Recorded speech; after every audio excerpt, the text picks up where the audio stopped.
Hey there, everyone, and welcome to the stream. Hope you're having a good day so far. A little bit slow day for me. I always stay up late in order to get my videos uploaded in sync. May have to change that schedule a little bit to help with the sleeping. But that meant that I had time to get all my videos done and just been relaxing much of the morning, so figured we could start a little bit early. Let's check in with the kitties here. We do have Weasley chilling out on the side of the desk here. Like, oh, pets. We could briefly see Mason and Sherbet playing in the play area down there in lower left. They like that. They like that tunnel. And Weasley has taken to playing with them as well, which is good. We have Ember over there on the shelf. She is apparently in the midst of bath time. And let's see, Sky and Rorschach are getting some food and water, so they are currently not visible. But Rorschach may make an appearance shortly. He's sort of meandering in this direction. Let's see, more Phoenix Wright tonight. There's Rorschach. More Phoenix Wright tonight. We just got started with a new case before we stopped last time. Hey there, Directrix. Good to see you again. Joining us in time to start up right about at the start of a new case in Phoenix Wright.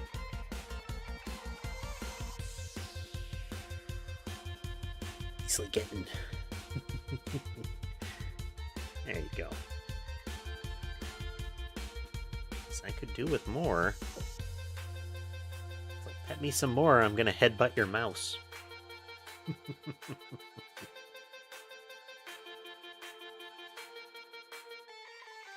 How are you folks doing today? Having a good Saturday so far?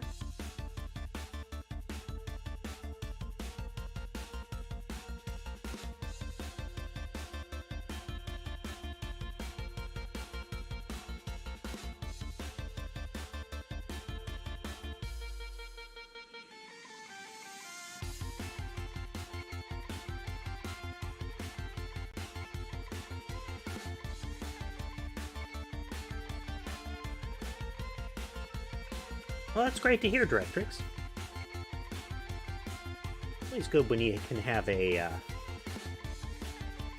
when you've started off a nice day. Let's see here. Let's get going with this.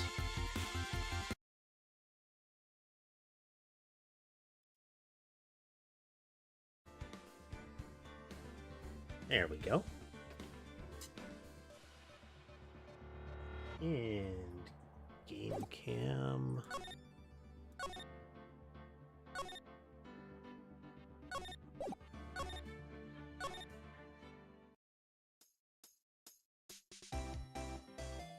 So we left off after having talked with Lotta Hart here at the lakeside.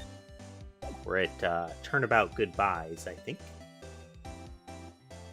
She has her automatic camera pointed at the lake. If I had to guess, she's been trying to get pictures of the supposed lake creature, Gordy.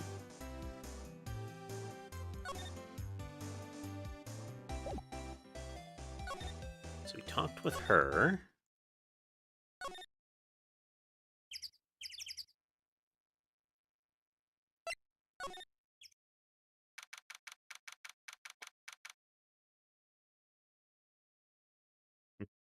Kittens are zooming around in the background. Nick, what is this place? A boat rental shop, as it says on the sign, Maya.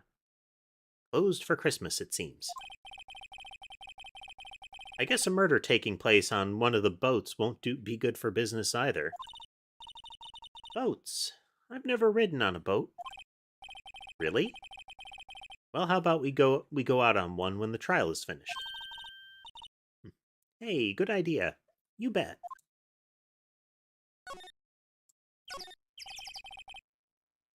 Small boat rental shop. Doesn't look like anyone is around. They're probably closed because it's Christmas.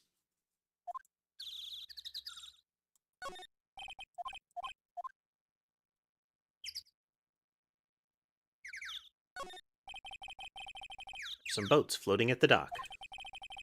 Was one of these boats used in the murder, I wonder? Nick? Huh? I changed my mind. I don't really want to go for a boat ride.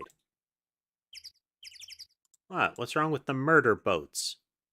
So picky. There's more forest off that way. I doubt I'd find any helpful clues in there.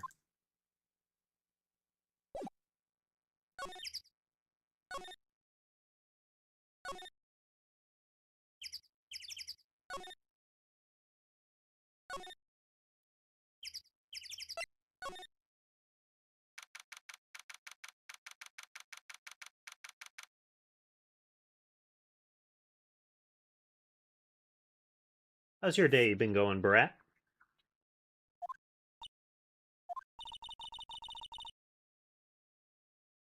Looks like Detective Gumshoe isn't here. Something wrong, miss? Turning yourself in? Okay, what did you do? Shoplifting? Larceny? Public indecency? No, none of those things. We're looking for Detective Gumshoe. Is he around? Gumshoe? Oh, yeah, he's in a meeting right now. I don't think he'll be out anytime soon. Okay, we'll come back. You do that. Oh, and go straight home and stay out of trouble. No more shoplifting. You got that? Do I look like a criminal or something?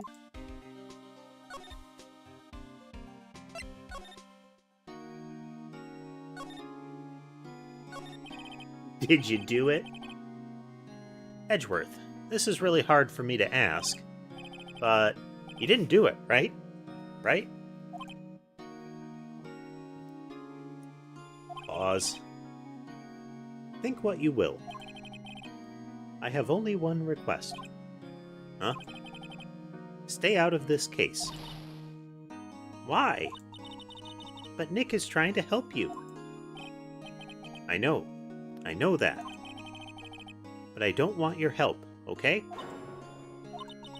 Why not?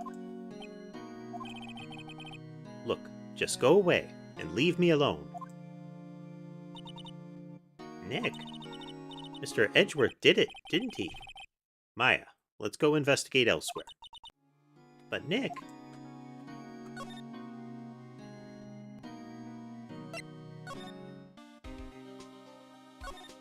Here... Just was already there, but clicked the wrong thing. Don't need to go anywhere here because there was no trigger. And we shall wander around until a new flag rises up.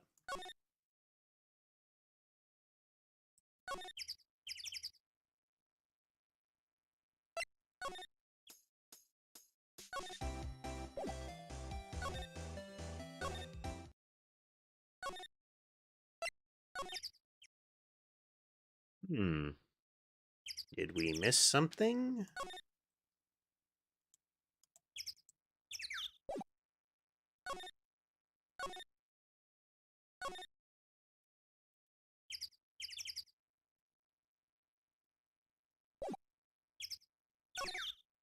It has to be in the woods with Lotta then, right?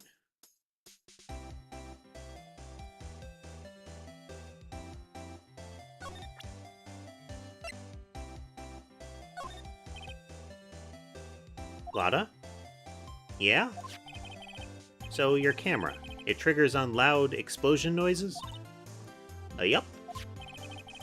Actually, the victim in this case we're researching, he was shot with a pistol. There we go. We had to throw Lotta's camera at her. Pistol? Right. Now, wouldn't a gunshot make a similar noise to our party popper? I guess it would. Your camera didn't get a picture of the murder, did it? Hey, y'all are pretty bright.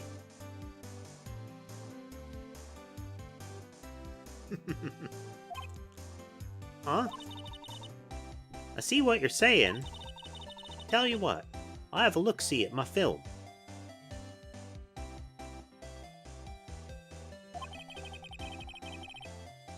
I mean, the style of camera that she's got is not new, nor is the mechanism for it. That's, you often expect that kind of thing in, say, kind of wildlife observation posts. But she does have very fancy cameras. She often is shown with the really expensive types. So it's hard to tell the actual technology level that's on display.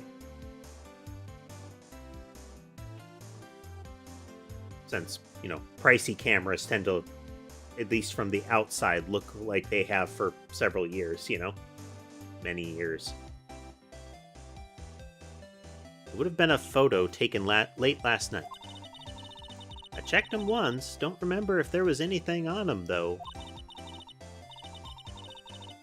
But what if I got something? I could be a witness to a genuine murder. Yeehaw! Genuine murder. I'll go check on that film. Y'all come back now, you hear?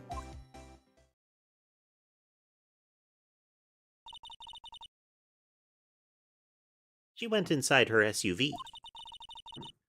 I guess we should come back later. Doo-doo-doo. There's a flag.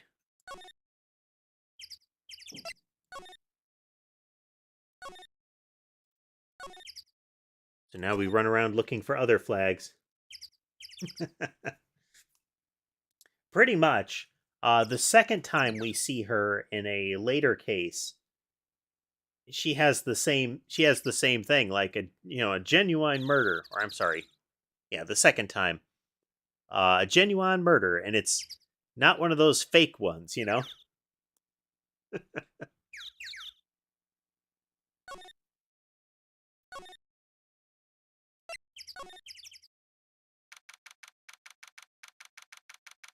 That's right.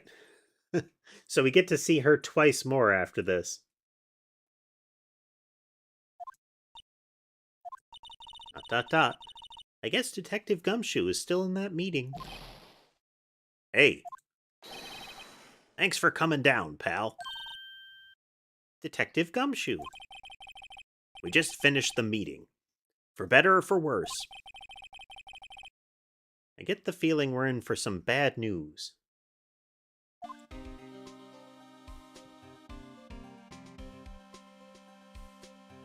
I wouldn't be able to say, Barat. The first ones that I ever encountered were like the Apollo Justice era ones, the spin-offs that feature kind of Phoenix Wright's successors. And those were pretty good. I haven't played the newest ones, and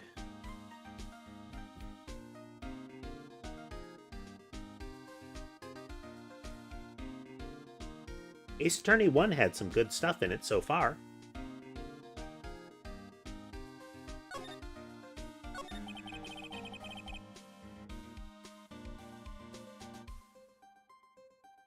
You know anything about the victim yet? Oh, what was another fun one? Oh, one I did play was the Professor Layton Ace Attorney crossover. That was amusing.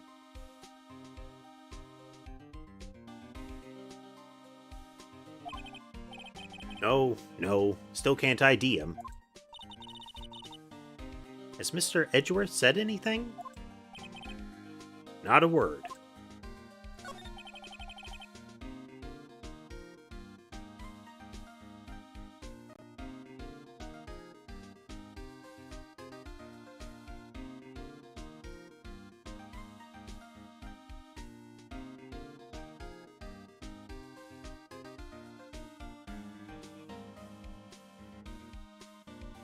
I mean, I really loved the Professor Layton games because the puzzles were a lot of fun.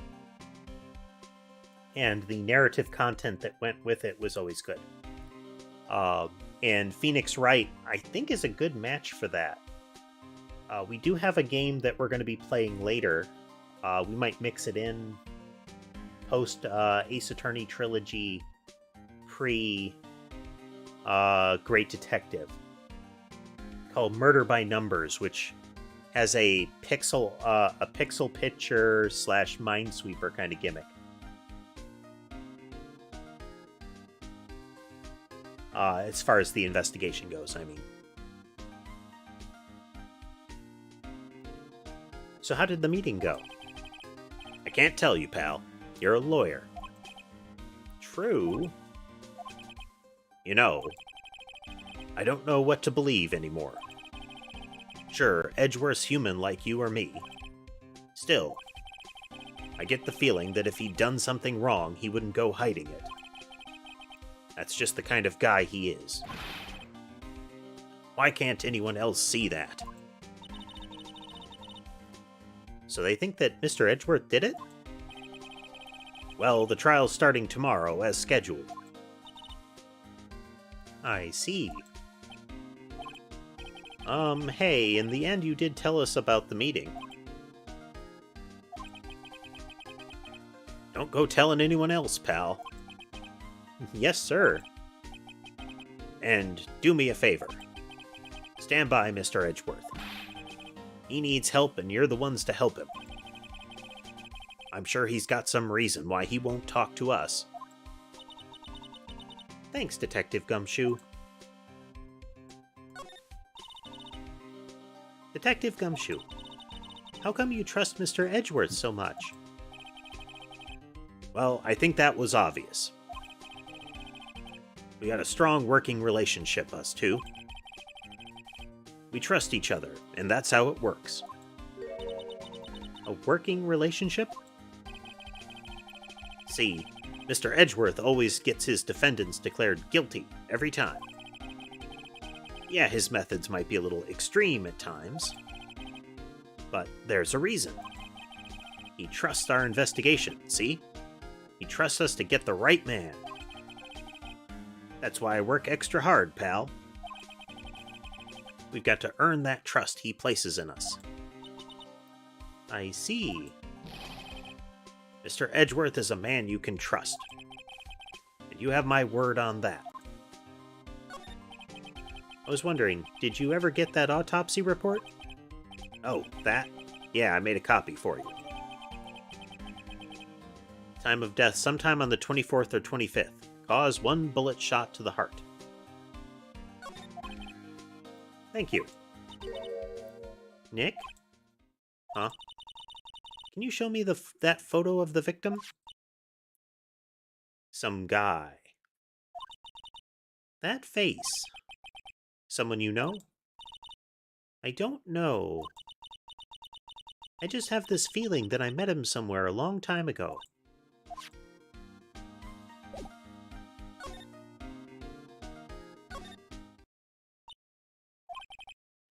What is it? Oh, nothing. Just something's been bothering me. Could you show me that autopsy report once more? Hey, I remember now. This guy. He's a lawyer that was at the office Mia worked at. I met him once when I went there to hang out with Sis.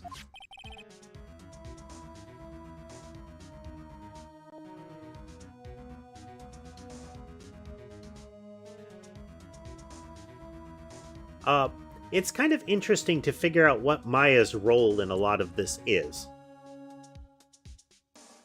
From a story purpose, she is the sidekick that serves to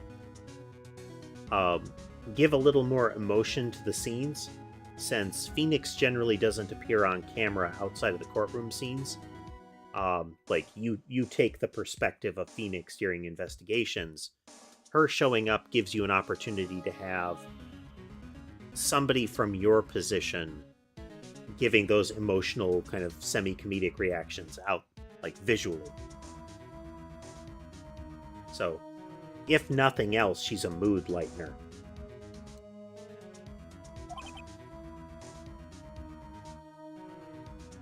As far as lawyer goes, sometimes she supplies a little extra info, but for the most part, she kind of blunders along and acts funny.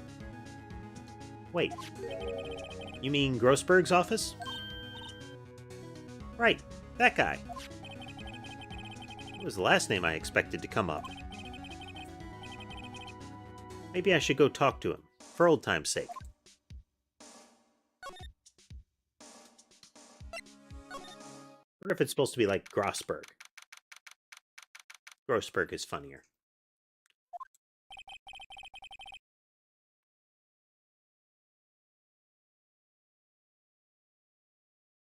It's been a while since I was last here. Mr. Grossberg is out as usual. Hey, Nick, look at the wall. That painting is still missing. Mia must have known about the deal with Mr. Grossberg and Red White. She kept track of all of White's extortion and blackmail rackets. Don't see anything new around. Mahogany. Hey, Nick, I want a desk like that in our office, too. Oh, no. I don't think I'm ready to sit at a desk like that yet. Huh? I meant for me. You better start saving your allowance, then.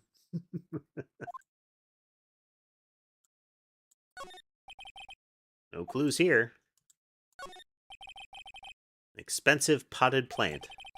No idea what kind of plant it is, but probably the most expensive one available. I think our Charlie is cuter. Right. He's a really cute plant.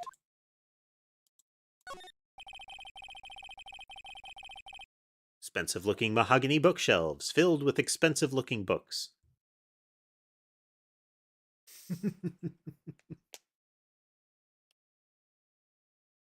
I would expect so.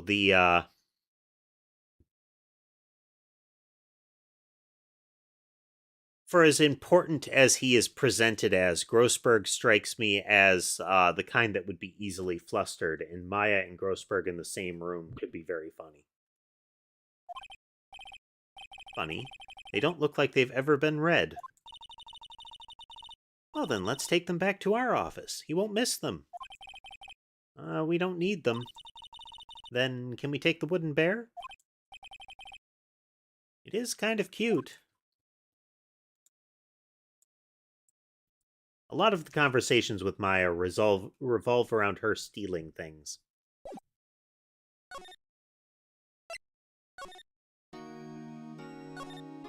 There. Let's hunt for flags.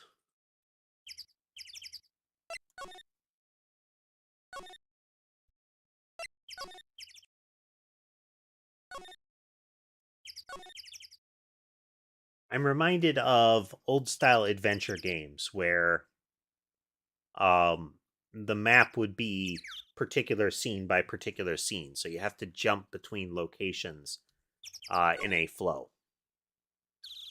Like, I can get here from there and here from there kind of thing.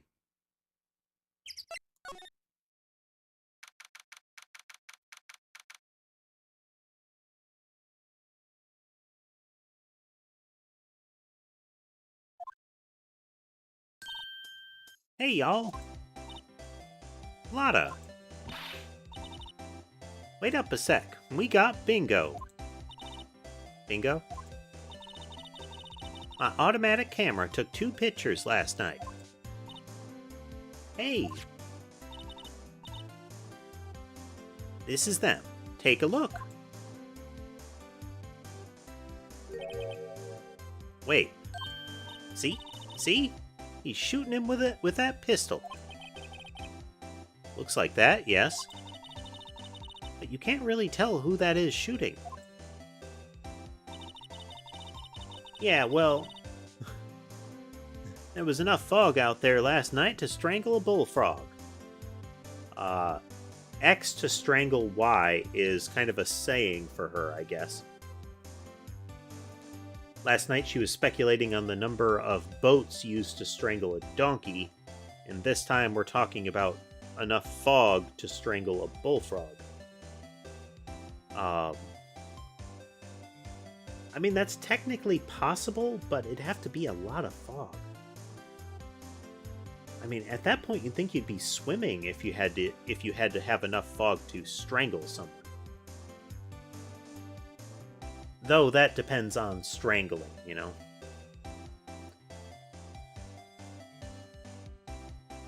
Yeah, I can't imagine. Huh. But, you know, seeing these photos reminded me of something. What? I saw the murder happen. I'm a witness. What? Are you serious? Of course. How do you forget? Never mind. Y'all reckon I should tell the cops? I reckon so. What's that? Now don't y'all go trying to mock my accent. I'm a sensitive lady. Hey, so I'm off to talk to the cops. Y'all can have this photo. Later. And away she goes. Wait, Lotta. What? Can't y'all see I'm kinda busy? Tell us what you saw too, please. Nice try, honey, but I wasn't born yesterday. I'm a witness, and that means I'm on the side of justice, and that means the cops. You can tell when this was made, can't you? Oh, the impression on of who's on the side of justice is quite different than modern times.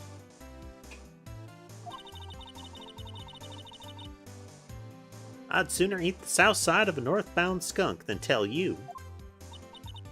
Lotta. Don't let it get your skivvies in a bunch. Friends today, enemies tomorrow. Was that the other way around? No matter, I'm gone. Hey, maybe they'll let me do some testifying. Hot darn. She left. Well, that's one more witness. What do we do now, Nick? Well, if she saw something, there's not much we can do about it. The question is, what exactly did she see? I guess we'll find out in the trial tomorrow. Lake photo.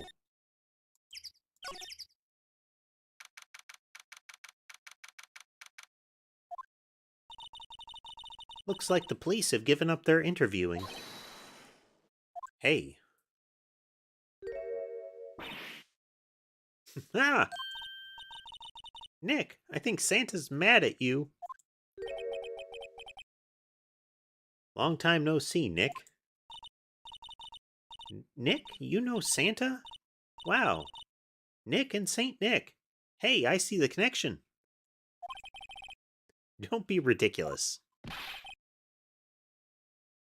Dude, it's me. Ah. Larry? What are you doing here? Isn't it obvious? I'm working my day job.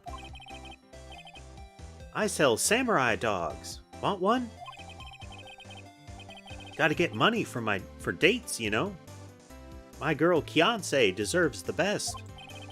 Kiancé? Not another model, I hope. Oh, Kiancé's a fine, fine woman, Nick. It was her idea that I wear this costume. She was all, you go, girlfriend. You know? She bought this costume for me. That's great, Larry. Wow, a Santa costume. She must be really nice. Whoa, cute. Nick, who's she? She's not my what? No, she's not. I'm his partner, Maya Fey. I'm, the little sister. Sister? Wow, Nick, must be tough. Working 9 to 5, having to take care of a little sister? No, I'm not Nick's sister. I'm my older sister's little sister. Huh, sounds great.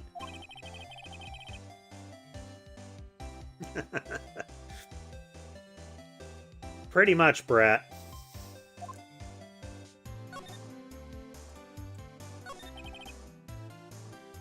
Filling the place of mistaking a relationship where there potentially isn't one.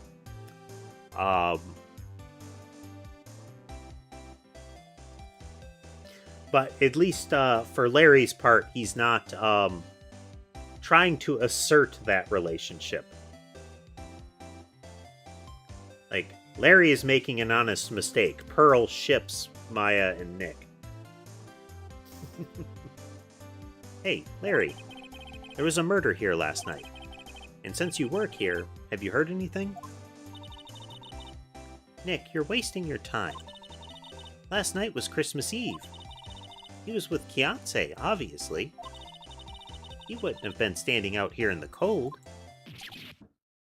Oof. I think what you just said caught him off guard, Maya. No, it's just... Kianse's not in town right now. She's in Hawaii for a photo shoot. A model. I knew it. Well, anyway, there was a murder here at the lake. The trial's tomorrow. Huh. Neat. The defendant is Edgeworth. Miles Edgeworth. Nick? Why would Larry know Edgeworth? Whoa, Nick. You don't mean that Miles Edgeworth? Old Edgy? Oh, wow. Okay, so his nickname was Edgy. At one point, Wendy Old Bag refers to Edgeworth as Edgy Wedgy. And a couple of other things, and it was... What I had thought is those are absolutely things that the children at school would have called him. So apparently they did call him Old Edgy. Yeah, he's a murder suspect. Whoa, murder? Huh? You know Mr. Edgeworth, Larry? Yeah, of course.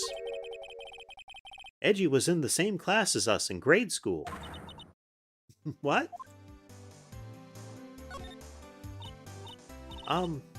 Tell me about the dogs. Huh? Oh, you mean the samurai dogs. Why are they samurai dogs? I mean, they kind of look gourd-shaped.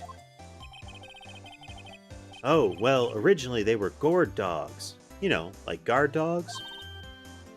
Ouch. The samurai thing was Kianse's idea. Oh, she's my woman, you know. She was all, change the name and you go, girlfriend. She made me that banner.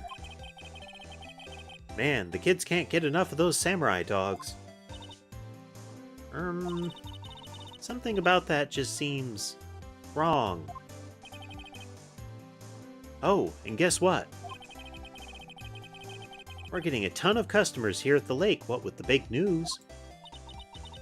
The big news? Yeah, Gordy. Gordy? So, Mr. Edgeworth was your classmate, Larry? Yeah, Nick, him, and I used to hang out all the time. Wow, I never knew. Don't get me wrong, he's always been kind of a stick in the mud. Studying all the time, trying to be like father. Like his father? Yeah, Edgy's pop was a famous defense lawyer back in the day. Wow. Wait, you said defense lawyer? Yeah. Wait a second. But Mr. Edgeworth is a prosecuting attorney.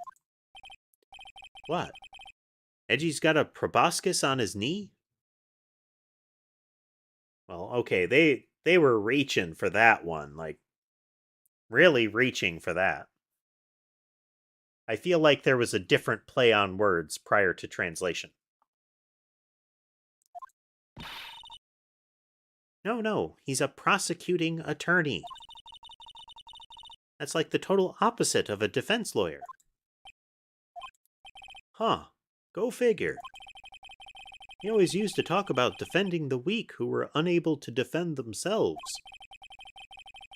Man, he used to go on and on about man's duty to society and all that. What a bore. I wonder what changed his mind, though. Do you know, Nick? Nick?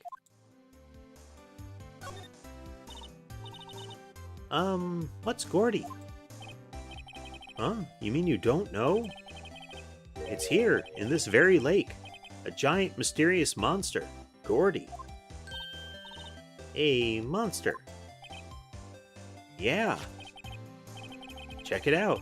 This is an article from yesterday's newspaper. There's a photo. Yeah, very much the Nessie picture. Wow, it's really real.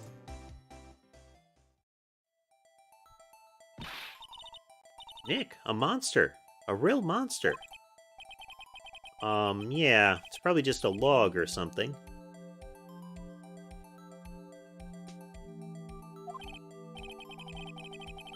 Hey, there's a quote here from the person who took the photo. What's this? I set the camera to automatic, and when we got into the frame, I heard a loud bang, like an explosion.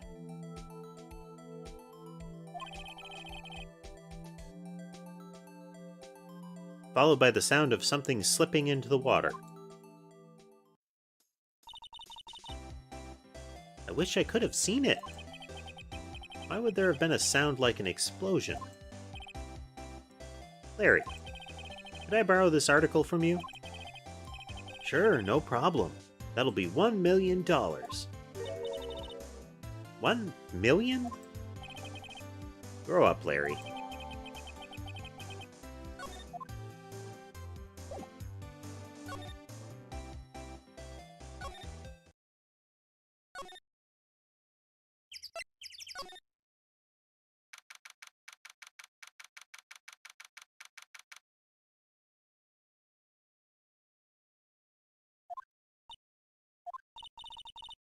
Not a gumshoe in sight.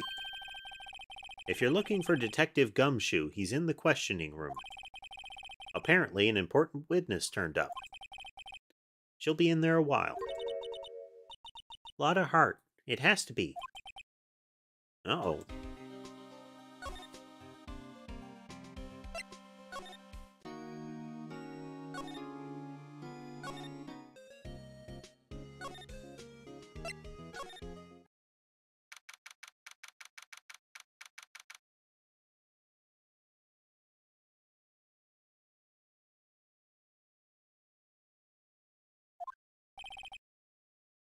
Ahem.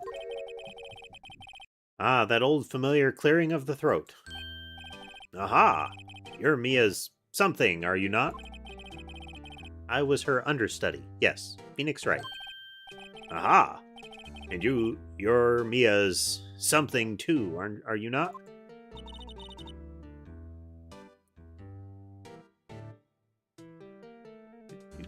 Wrong button. Left something running. Just a second.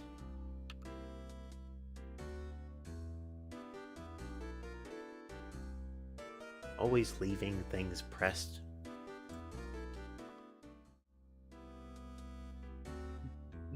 AAA work here, folks. Not a scuff in sight. Her little sister, yes. You've grown. You've come to look a lot like your sister, you know?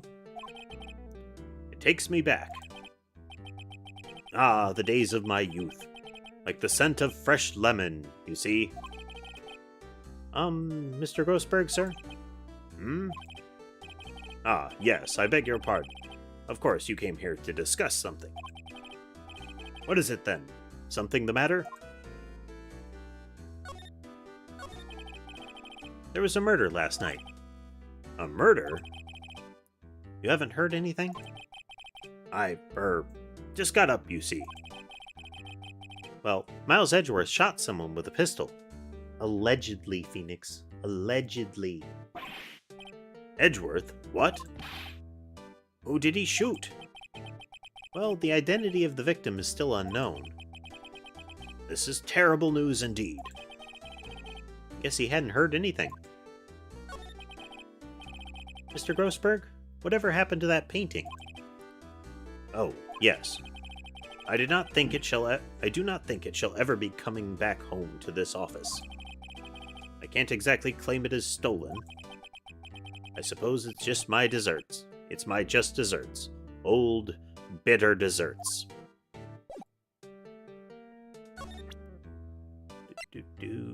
Present. Strange. I feel as though I've seen this man somewhere before. Ah.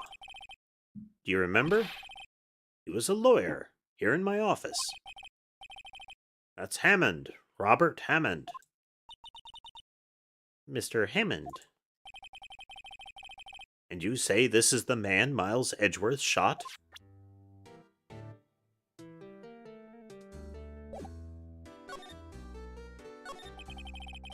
Who is this Hammond guy, anyway? Mr. Hammond. He was the defense attorney in that case. That case? Yes, the DL6 incident. DL6? Why does that sound so familiar? This was the case that was referenced in the trial that led to Red White being convicted, and I believe it has to do with Maya's mother being involved as a medium. Perhaps you remember? I'm sure someone mentioned it during the trial for Mia's murder.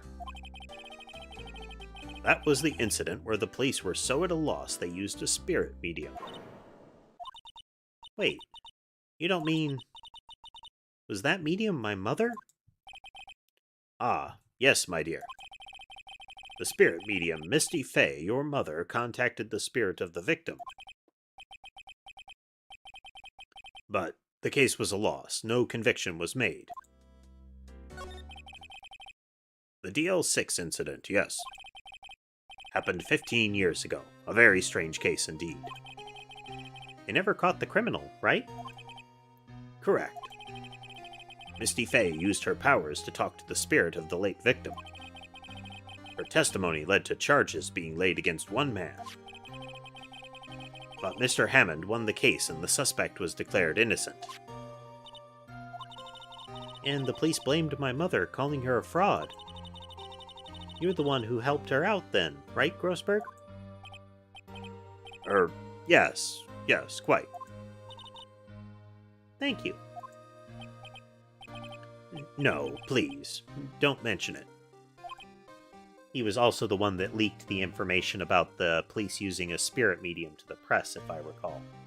Or at least, he let Red White know, and Red White leaked it. DL6. Never thought I'd hear that name again. But wait. What does that case have any to do with Mr. Edgeworth? It was everything to do with Mr. Edgeworth, my dear. The victim of the DL6 incident was none other than his father, Gregory Edgeworth. What? His father? If you want to know more, you should ask him yourself. Show him this. I'm sure he'll talk to you. Wait. This is a photograph of my mother.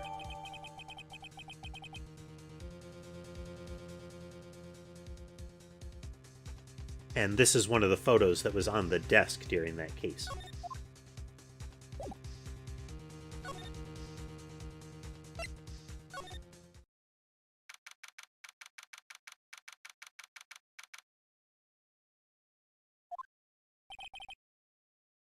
What's this? I was hoping you'd gotten my message the first time. Edgeworth, what about your defense? It's no concern of yours. Guess he hasn't found anyone yet.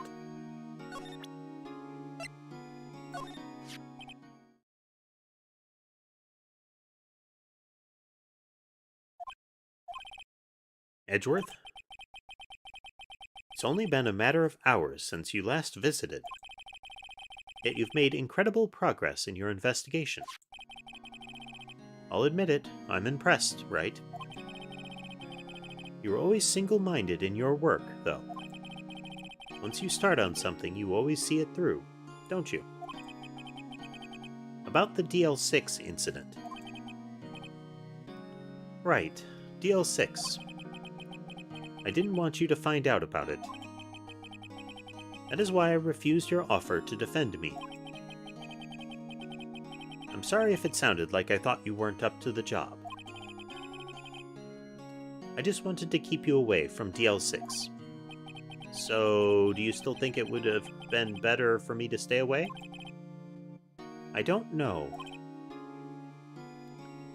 But I see no point in hiding anything from you now. Very well. Ask whatever you like, and I will answer to the best of my abilities.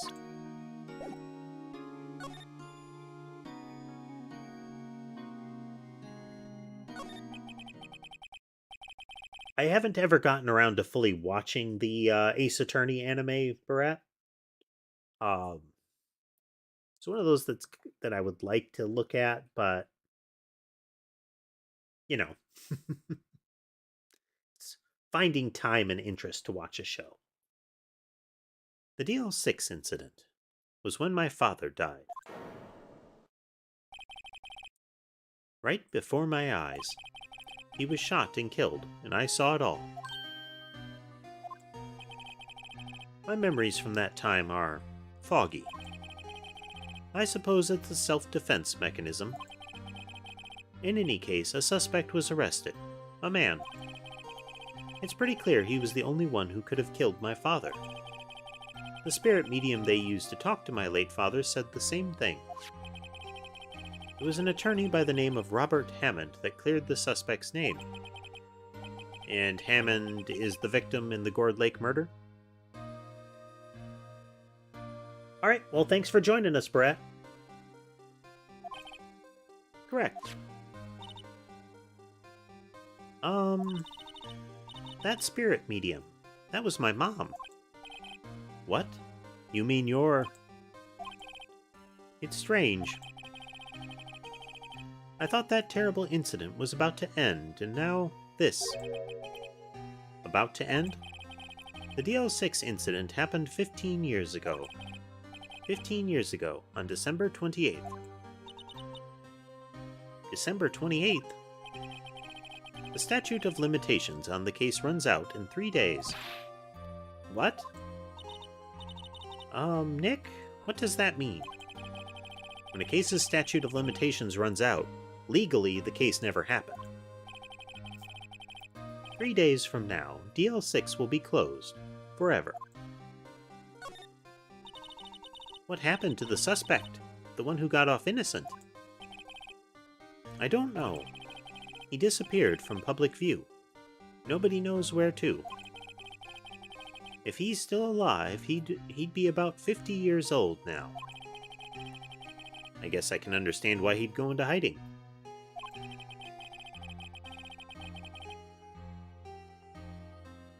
It'd be hard to live a normal life after being a murder suspect in such a big case.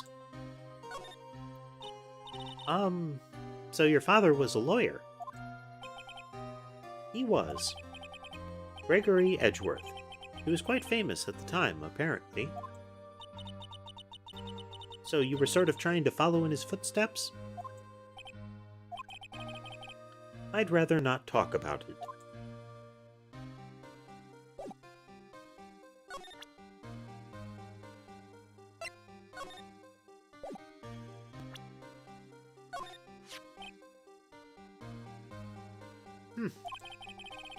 Who would have thought there'd be a photo? Edgeworth, Did you shoot him? What do you think, Wright? I don't think you're the kind to point a gun at anyone, no. So why didn't... So you didn't shoot him? No, I didn't. It wasn't me. Right. It pains me to ask you this now. I know, you want us to defend you. Yes. Will you? No, rot!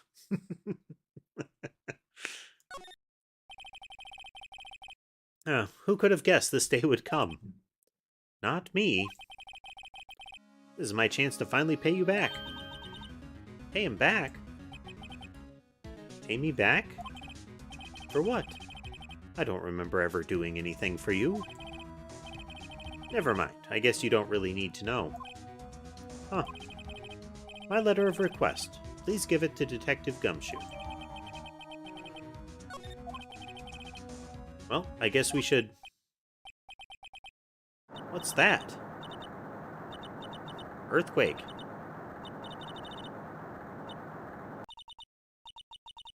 Ooh, that was scary. Huh? Where's Edgeworth? There. He's on the floor in a ball, shivering. I guess he doesn't do so well with earthquakes. I've heard of running, but curling up in a ball? I mean, if there's a desk there, you know, taking cover underneath a sturdy enough object is kind of what you do. Mr. Edgeworth doesn't seem like he's going to stand up anytime soon. Let's go, Nick. Right. We have to give Edgeworth's letter of request to Detective Gumshoe. To Detective Gumshoe. Wrong voice.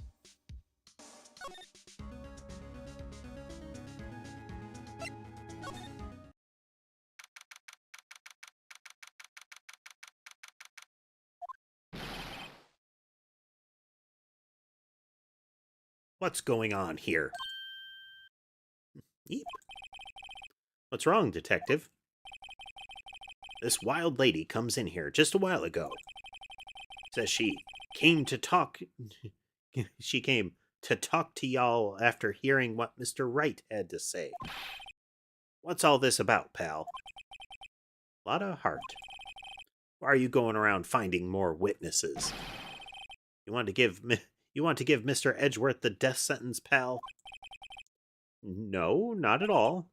Just, I mean, she did see something. There's nothing I can do about that. I can't go around covering up evidence. What am I, a prosecutor? You trying to say something about the way I do my job? No, sir.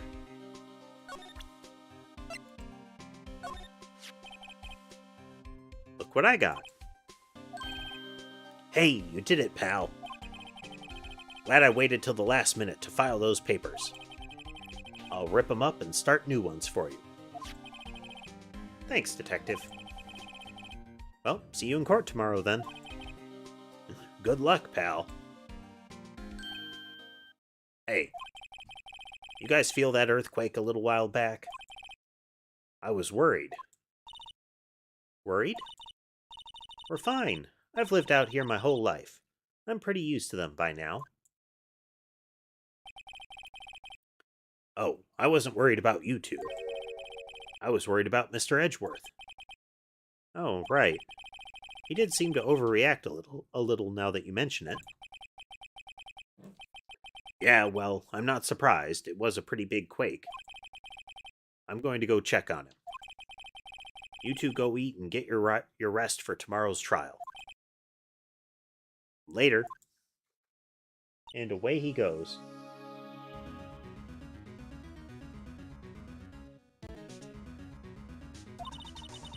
I wonder what it is with Mr. Edgeworth and earthquakes. I wonder. He was never that scared of them when he was in school. Then again, I only really got to know him in 4th grade. He transferred to another school after that. I wonder what happened to Edgeworth.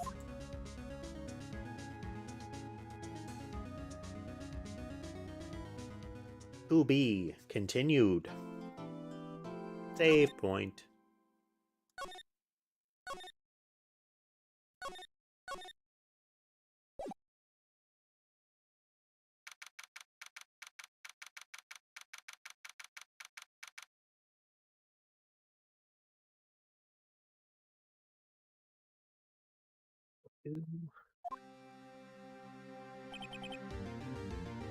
Karma?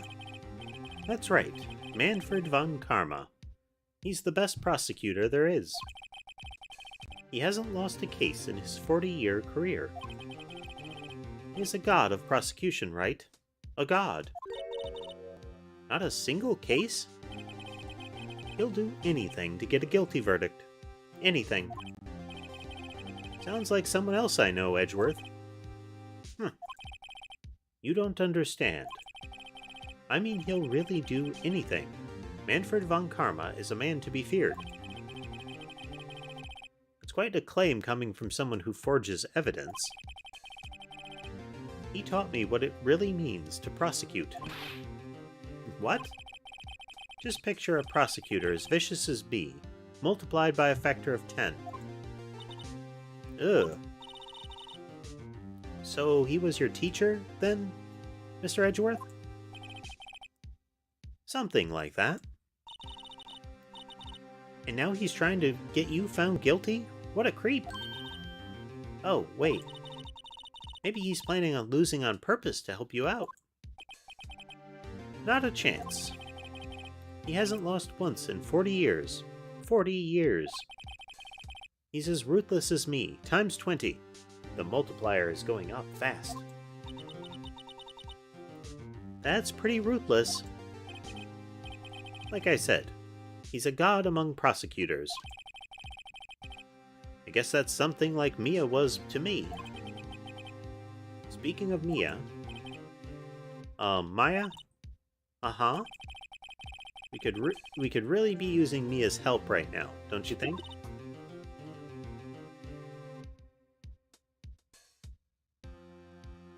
Just heard a kitten bolt through something. Oh. I can't. Sorry, I tried. I really tried. But I couldn't reach. You couldn't reach? I think it's because I haven't been training. My powers are weak again. Oh man, what bad timing. I'm really sorry. I'll try my best. I hope so. You're not pulling your weight in this duo, Maya. What are you whispering about? Oh, it's nothing. Well, it's time. Let's head in.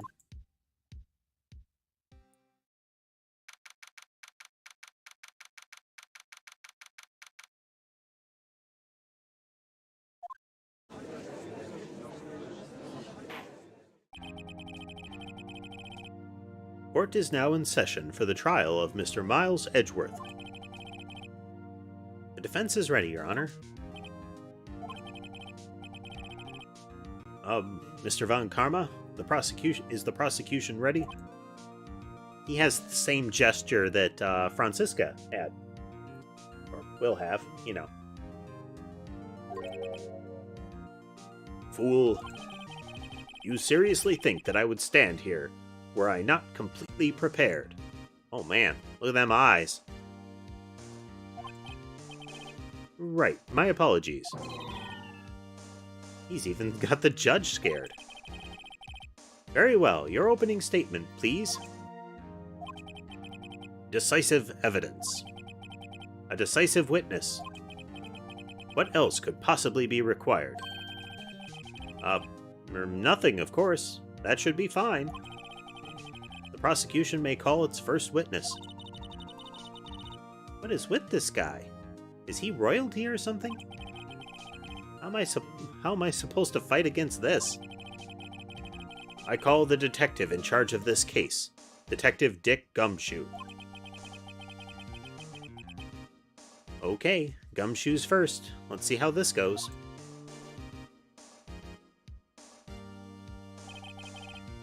Describe the incident, now. Yes, sir. Detective Gumshoe looks nervous. Please take a look at the map. The murder happened late on Christmas Eve, around midnight. There was one boat at the very middle of the lake. There were 2 men on the boat. Now, there happened to be a woman camping here on the edge of the lake. At 12:10 a.m., she heard 2 pistol shots. Then the boat started to move. It went towards the boat rental shop.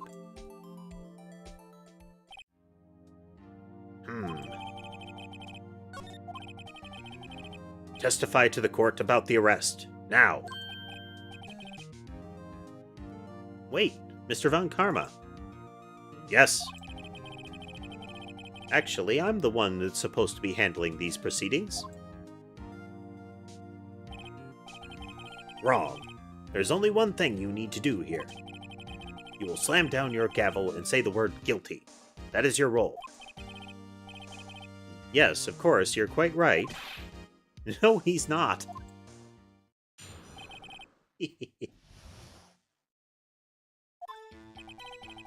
A man called into the station around 30 minutes after midnight. We headed to the scene of the crime as fast as we could. That's where we found Mr. Edgeworth. Now, I didn't suspect him of anything at all. But the next morning, a body was found in the lake. So we had to arrest Mr. Edgeworth. Yeah, it sounds like you arrested somebody who was a bystander based on nothing.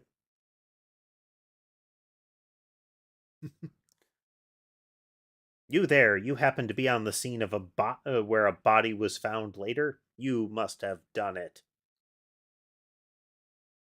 I see. Very well. Begin your cross-examination, attorney. Now. The judge has nothing to do. His role here is over.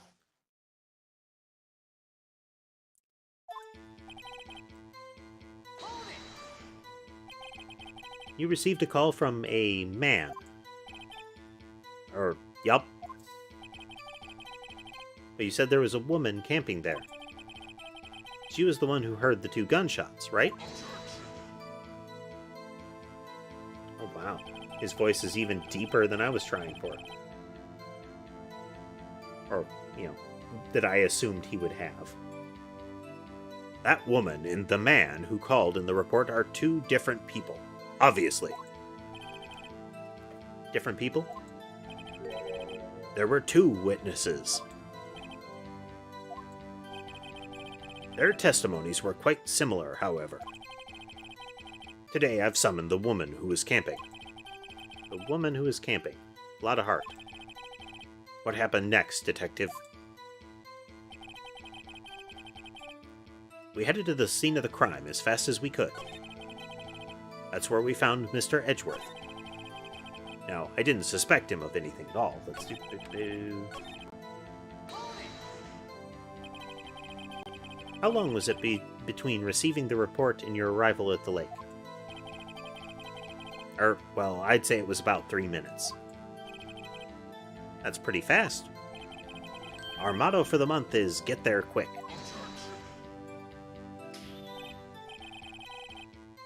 Detective, you will refrain from casually revealing department secrets. Yes, sir. Sorry, sir. I look forward to your next year's salary review. So much to look forward to these days. This is no time for dejected daydreaming. Continue. Yes, sir. Poor Gumshoe.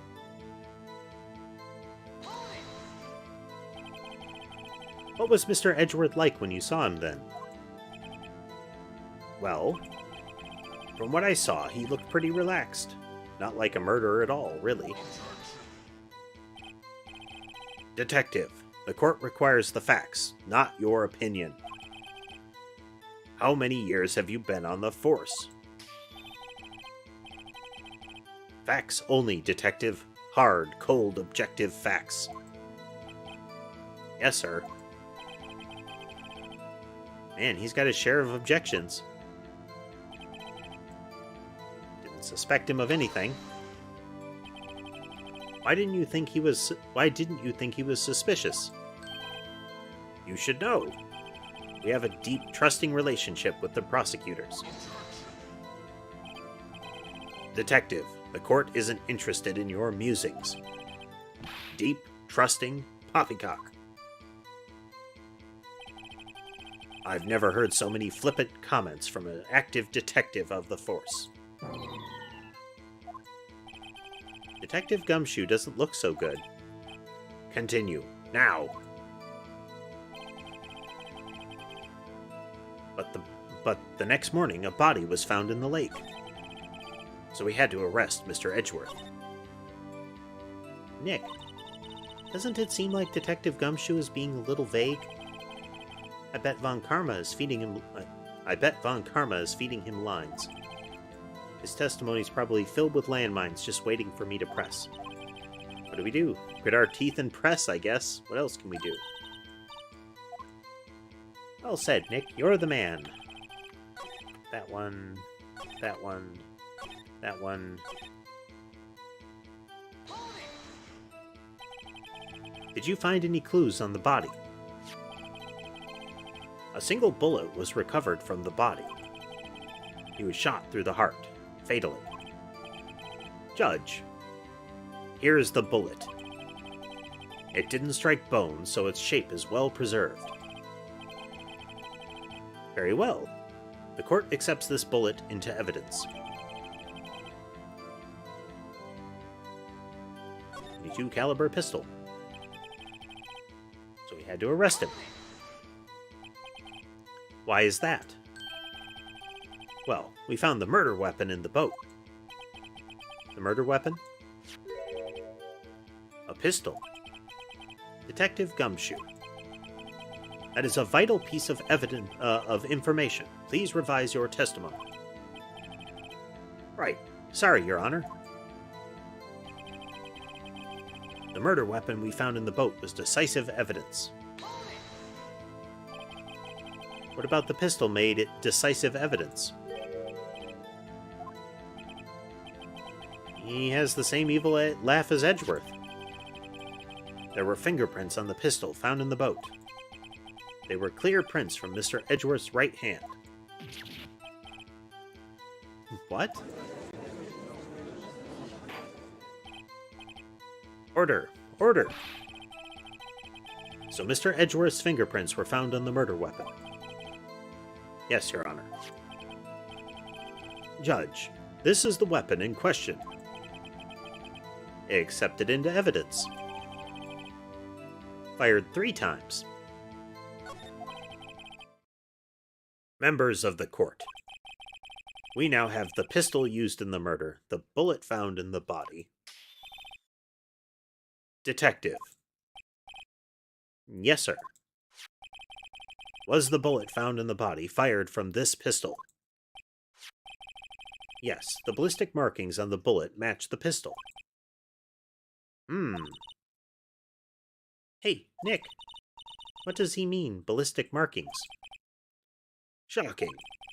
To imagine someone here does not know something as basic as ballistic markings. Nick, he's glaring at me. Very well, I'll explain. Actually, Judge, you do it. Huh? Me? Ballistic markings are like the fingerprints of a gun. The barrel leaves distinctive markings on each bullet it fires. You can examine these ballistic fingerprints to see which gun fired the shot. It's quite accurate. Indeed. This leads to one inevitable conclusion. The bullet found in the victim's heart was, without a doubt, fired from this pistol. This pistol, which, as you may recall, was covered with the defendant's own fingerprints. Gavel! Gavel! This is bad. Makes it look like Edgeworth did it. Well, Judge, I'd say it's almost decisive. Yes. Honestly, I could declare a verdict at this point. However, you wish to hear the witness speak, no doubt. Very well. I am somewhat fatigued, and so I shall take a brief break. I will call my witness after the recess, which will last 10 minutes. Judge. Yes? What are you doing? A 10-minute recess. Now. But, wait, Just bang your flimsy gavel and get on with it, man.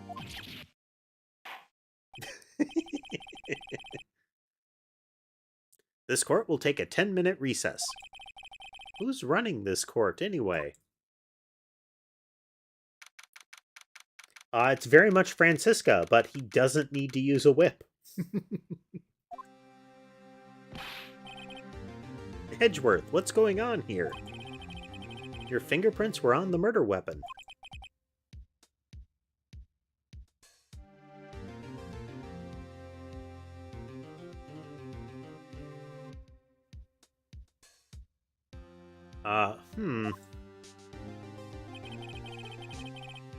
And that foggy photo makes one thing clear. The only one who could have shot that man was the person in the photo. True. Was that you in the boat? Yes, it was me. What? But you must believe me, I didn't shoot him. Then who did? I don't know. You don't know? Weren't you right there? I heard a gunshot from very close by. Then the other man fell from the boat. I can't say why, but I thought at the time he had shot himself. You mean it was a suicide? That's the only explanation I can come up with. Huh. How am I going to convince anyone of that? Say, Maya? Huh? What? Any progress with Mia? Oh. Sorry, it's no good. I know. I'm no good for anything, am I, Nick? If I can't call my sister, I might as well not be here, right? Yes, you're useless. Go away. Poor Maya's self-esteem.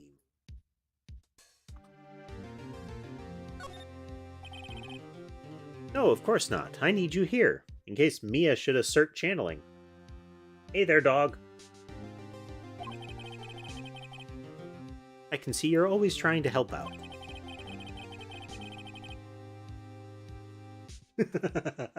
Exactly, Flexi.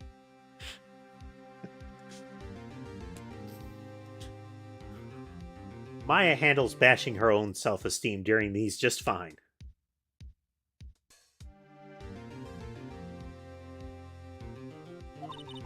Even if you don't actually help, it's the thought that counts. It's okay, Nick. You don't have to make me feel better. I don't know anything about trials or defense.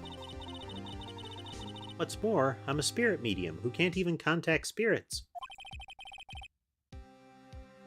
Everybody has their off days.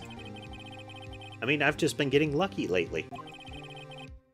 But you never know when my luck is going to run out. Really? Whoa, right. Don't jinx this case any more than it already is. It's bad for my heart. Oh, sorry. Whoops.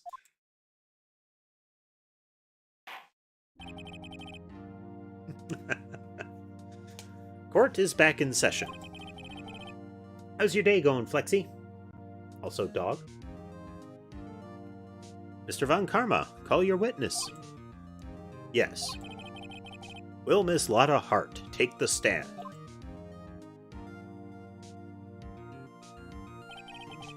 Lotta Hart, you are a research student at a university. That I am. Good. Begin by telling us what you saw the night of the incident. And don't add any trivial or subjective anything. Hey, good times. It's always a good idea to take some time off, you know? Relax a bit.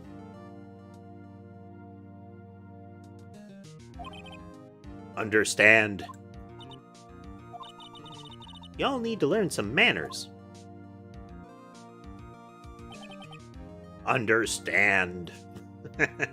I don't know that I can do that voice more emphatically. Yeah, I understand. Very well. Begin your testimony, please.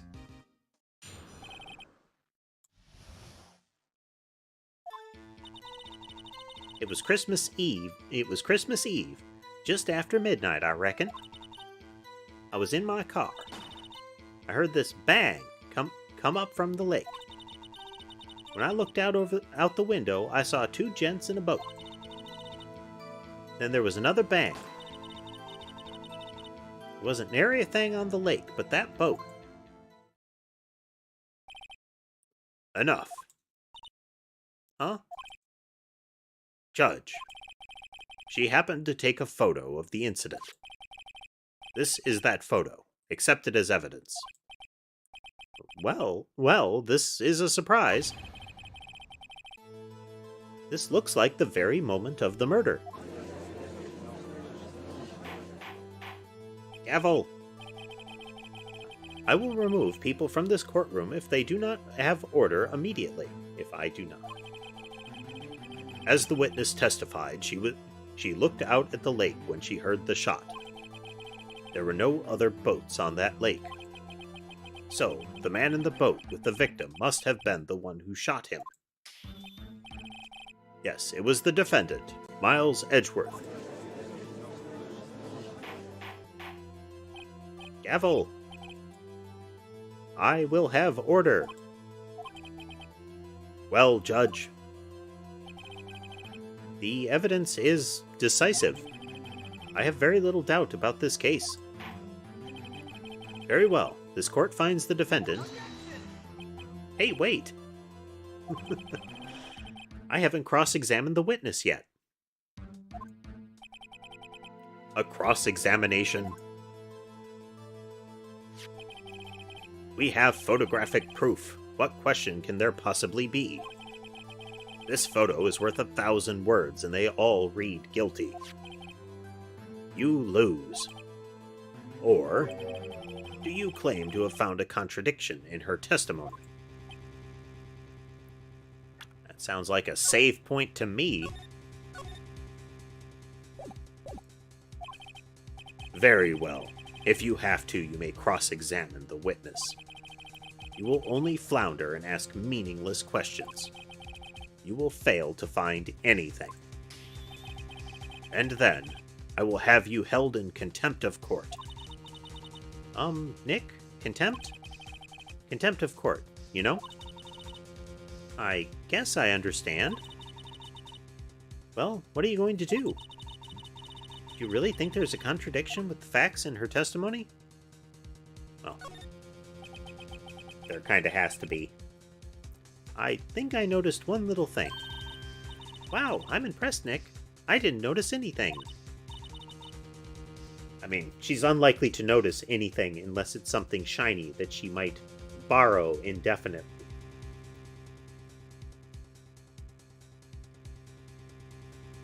Right, let's take him on.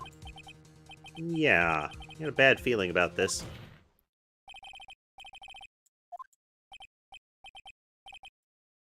Very well. I pray for your sake this isn't a waste of time. Hey there, Andrew.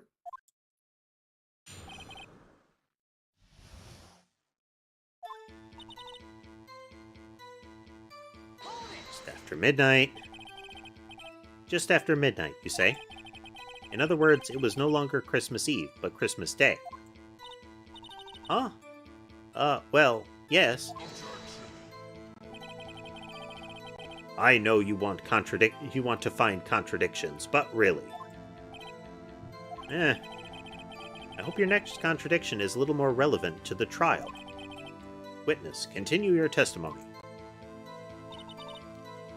It's in my car. Why were you camping there, anyway? I'm a research student at my university. I was taking pictures to use in my research. What research? This all sounds suspicious. Miss Hart, could you be more specific about your research?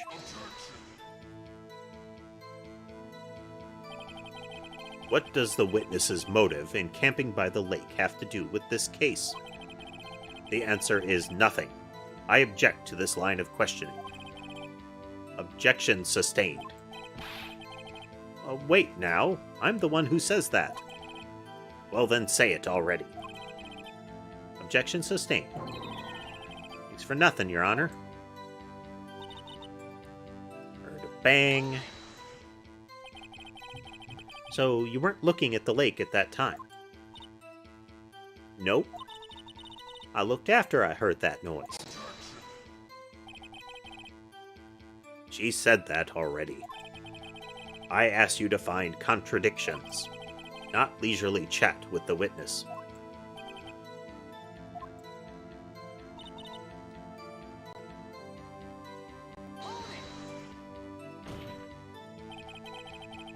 Could you clearly see the two men? I just took the... just look at the picture. Clear enough for you? Uh-oh. Wait a second. I wasn't asking you about the photo. I was asking if you saw the two men. Yeah, well, of course. The witness has testified that she saw them. There's also a photo. You'd best look elsewhere for your precious contradictions. He jumped in quick. He's hiding something. There was another bang. Were you watching at the very moment the shot rang out? Well, yeah, sure. You're asking meaningless questions. Meaningless. Contradictions, Mr. Wright, not meaningless babble. On karma, I think I hate you. He's trying to keep me from talking to the witness. To what end?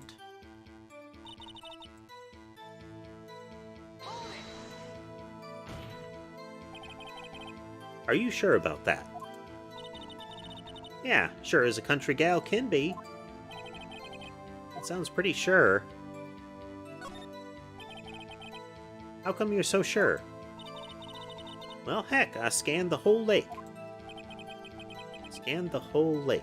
It almost sounds like she was more interested in the lake than the boat. Miss Hart, you... Mr. Wright, the witness has answered the question in full. No need for further questions. Objection sustained. That's what I'm... Sustained. Yes, of course. Great. Enough. I think we've heard all we need to hear, Mr. Wright. It seems you are unable to find a contradiction in the testimony worth noting. But, Your Honor... You keep your promise. Mr. Wright, I'm afraid that I will have to penalize any further outbursts. That is a save point, if I have heard one.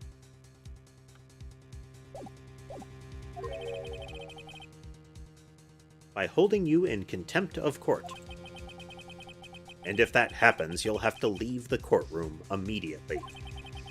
Understood? Uh-huh. Nick. Lada's testimony is fishy, Nick. Real fishy. I know what you mean. But, if I can't say anything, what can I do? I believe we've covered the evidence sufficiently to make a decision. Then pass your judgment. Very well. Mr. Miles Edgeworth, please take the stand.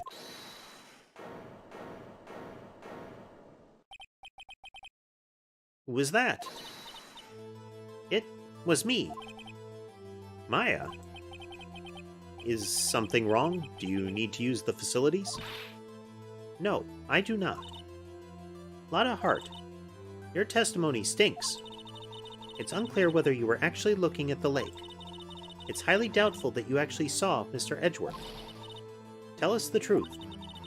This is a matter of life or death. Lotta, Did you really clearly see Mr. Edgeworth that night? Did you see him fire that pistol? you will stand down. The court does not acknowledge the defense's outburst. Answer me, Lotta. What's the big idea? Treat me like some kind of criminal. I saw him. I swear it. I saw Edgeworth. Enough. Judge, declare the defense in contempt of court. Yes, of course. I'm sorry, but you were warned. Guard, escort Mr. Wright out of the courtroom. He is in contempt of court and must leave. No. No. Wait. I was the one who made that outburst, Your Honor. Nick is innocent. Ha! What's the difference? All that remains is for the guilty verdict to be declared. Isn't that right, Mr. Phoenix Wright? Wrong. Wrong indeed. What? Did you hear what Miss Hart just said? She said she clearly saw Mr. Edgeworth. That was not in the testimony. That changes her testimony, and I have a right to cross-examine her again.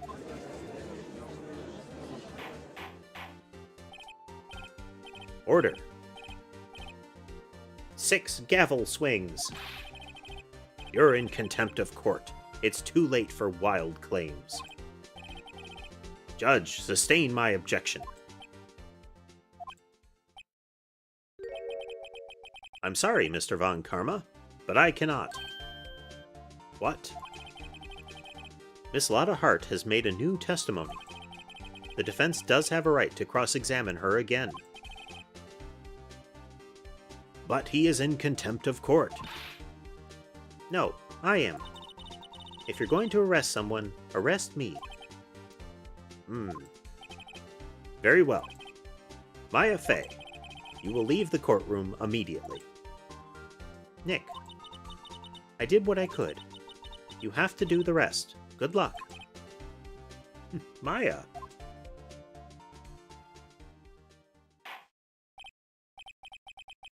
I care not for this melodrama. Listen well, Mr. Wright. I do not tolerate badgering of my witness. I'm running out of time. Better find a contradiction in here or else. Mr. Wright, begin your cross-examination.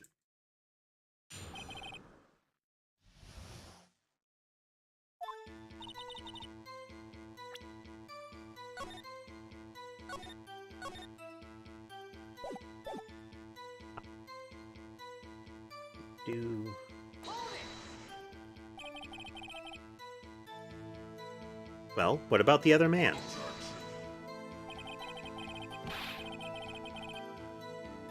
You cannot expect to be allowed to blithely ignore your promise, Mr. Wright.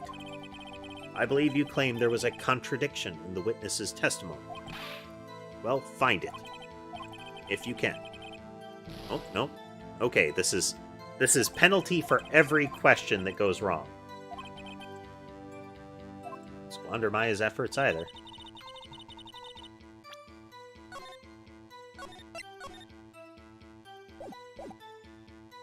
That is it. So we have to present evidence.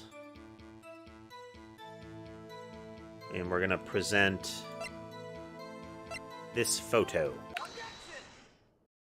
which shows that it was super duper foggy.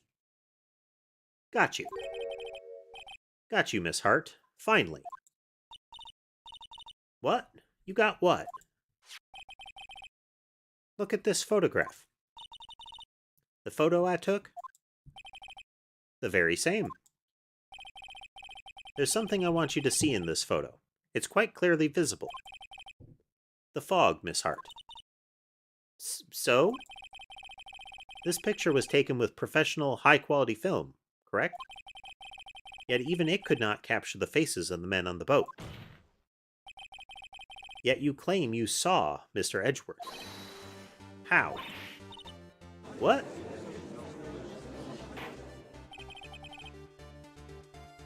Mr. Wright has a point. That's why I told her not to say that in her testimony. Please. Yet now she has said it, Mr. Von Karma. How could you possibly see Mr. Edgeworth? Explain yourself. Miss Hart. What? Could you see the defendant that night? Of course. I said I could, and I meant I could. Then please testify as to the circumstances of your sighting. I did it. I finally found a hole in Von Karma's carefully vague testimony. I like how the prosecution was allowed to effectively outright say they coached the witness to not include important evidence, and that everybody's just like, oh, okay, well, let's just skip on by that. You're right. It was a cold night, and the fog was thick as grits. So, once I finished setting up my camera, I got back in the car. Still, I brought my binoculars with me. When I heard the noise on the lake, I looked with my binoculars. See? No problem. You used binoculars. Very well. You may begin your cross-examination, Mr. Wright.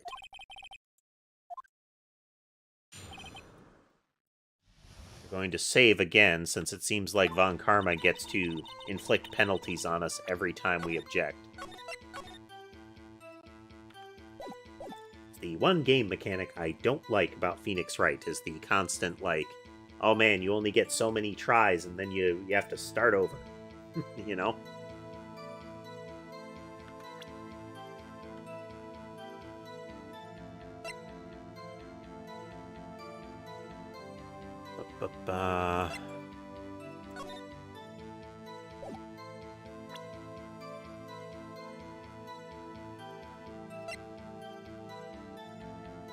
I'm guessing Lotta's camera is going to be the next thing. His grits. Back in her car. Brought her binoculars. I'm going to try presenting the camera here. Nope.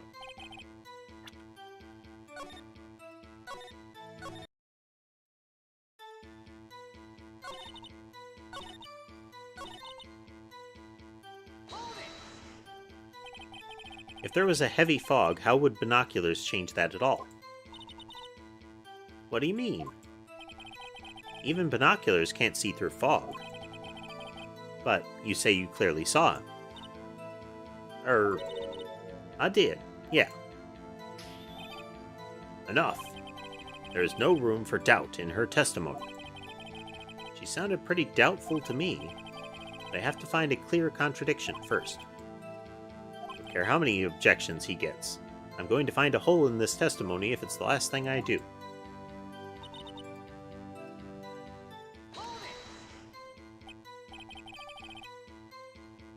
So, how could you see Edgeworth? Just hold your horses for a second. You hasty Yankee types never find a gal where... You hasty Yankee types that never find a gal where I'm from.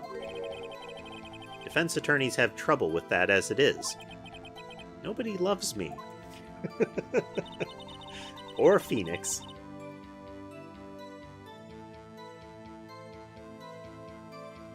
Setting up my camera, I got back in my car. Your camera. Yeah, it's got an automatic. The issue we're concerned with here is Miss Hart seeing Mr. Edgeworth. The camera has nothing to do with this at all. Objection sustained. Not letting her answer any of my questions. Brought my binoculars with me. Binoculars. Yeah, binoculars. Yesterday you mentioned that you were out looking for shooting stars, correct? Well, yeah.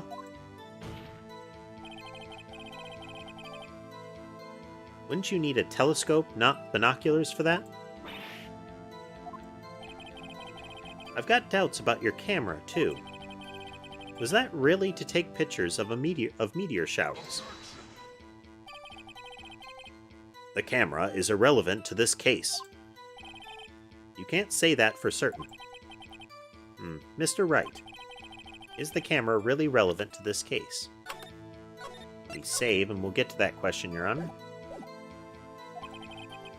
If you believe it is, you may continue with this line of questioning. But know this. If you find nothing with this, there will be consequences. Well, Mr. Wright? Do you wish to press further about the camera?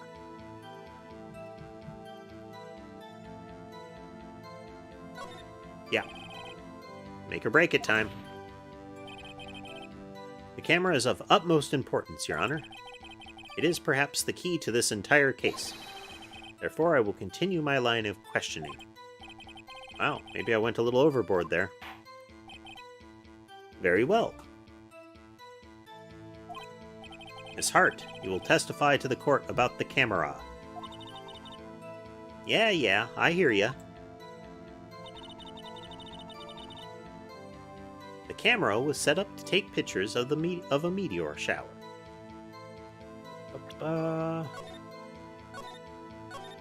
It's not because it was pointed over the lake.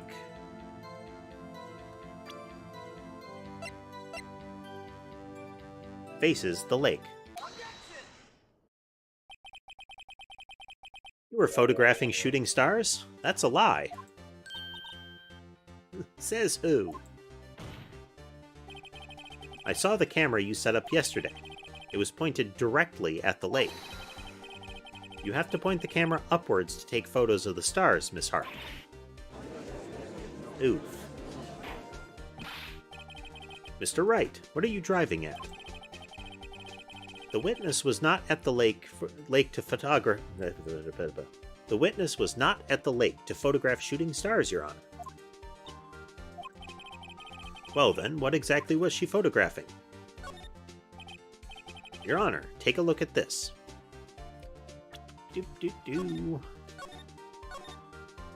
Save the game. And then we're going to present the Gordy article.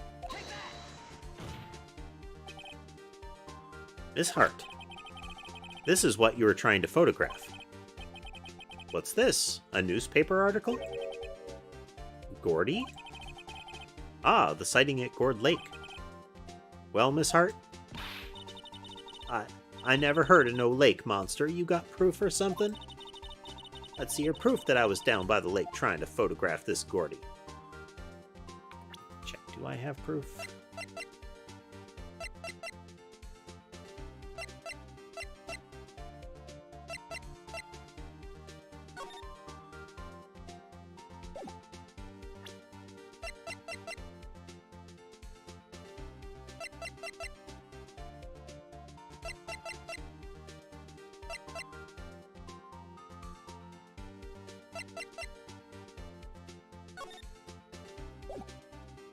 Okay, I think it would be the camera since the article says, or that when they introduced it to us, it was that a loud noise was heard when the thing appeared. Sure, get that save down since we're gonna... I have it. Proof. Intriguing. Very well, let's see it. And no joking around this time, please.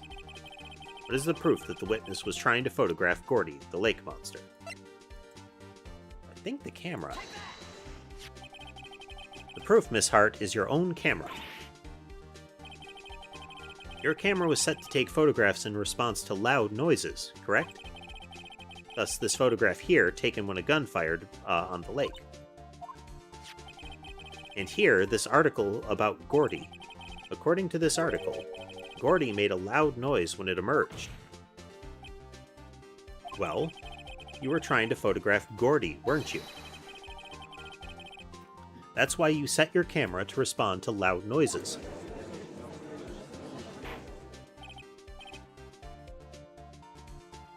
Gavel. I see. I too thought it was a little strange. Yeah, sure.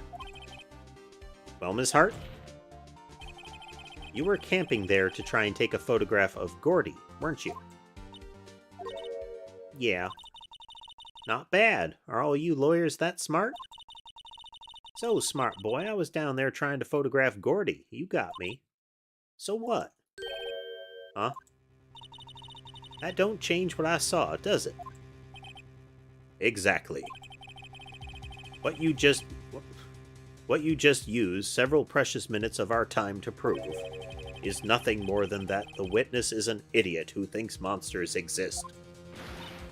Hey! But, as she so succinctly said, so what? It changes nothing. Not true. You were hiding the whole thing about Gordy for some reason, I know it.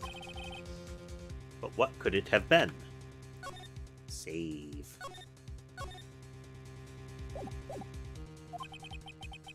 Whatever it is, I'm getting to the bottom of this. Miss Hart, why did you hide the fact that you were searching for Gordy from the court? Please revise your testimony. Right, fine, I'll testify. Won't change nothing, though. Something will change. It has to. And I'm going to spot it. New testimony.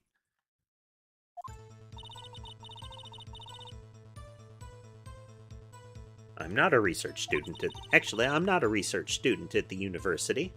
I'm an investigative photographer. Imagine what a scoop it'd be if I got a picture of that monster. That's why I was camping out by the lake.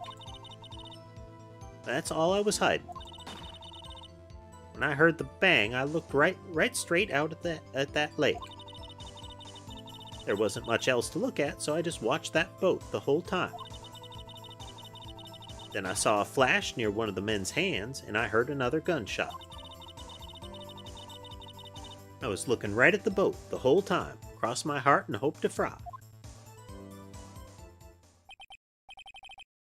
Well, Mr. Wright, you may cross-examine the witness. The witness's testimony is unchanged from before. Whether she is a research student or a photographer has no bearing on this case. There is no need to waste more of our time with another pointless cross-examination. I claim the defense's right to cross-examine the witness, Your Honor. Von Karma's up to something. He doesn't want me to cross-examine her because why? Was there a contradiction?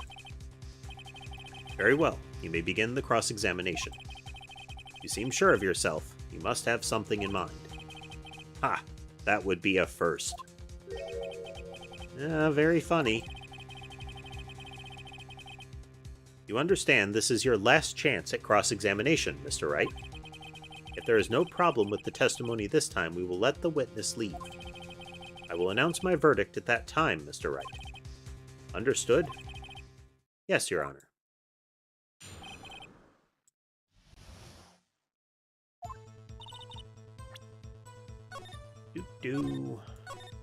Clearly, much saving is going to be necessary for this whole sequence. Investigative photographer, engine and scoop. That's why I was camping. That's all I was hiding. I heard the bang, I looked straight out at the lake. Wasn't much to look at, so I just watched that boat the whole time. There wasn't much else to look at? Yep. Oh no, she heard a bang, then she thought Gordy was out there. I kind of doubt she'd waste any time looking at a boat. What? What did I do now? What are you giving me that look for? Definitely suspicious. Maybe it's time for some evidence. Witness, continue. Hold your hush puppies, Pops. I'm getting there.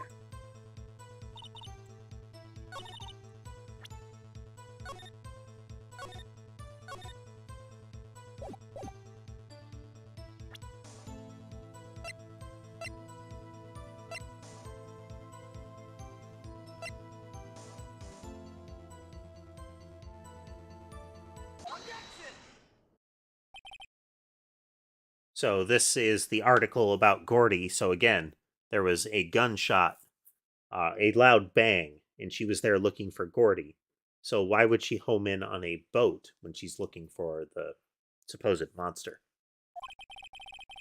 Were you really looking at that boat? What's with you? Of course I was looking at it. It was the only thing out there. Any normal person would be looking at it. I agree. Any normal person would. But you are far, far from normal, Miss Hart. So very far from normal. See? Phoenix agrees.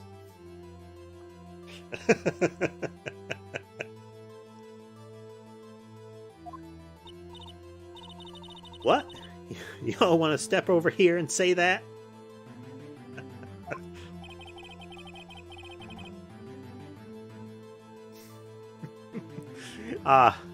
It's extra fun in this game when you make a comment like that and the next line is essentially agreeing with you. You were camping at the lake to take a picture of Gordy. Think about it. What would you do if you heard a loud noise? You'd be scanning the lake for any sign of Gordy. That's what. You wouldn't give the boat a second thought.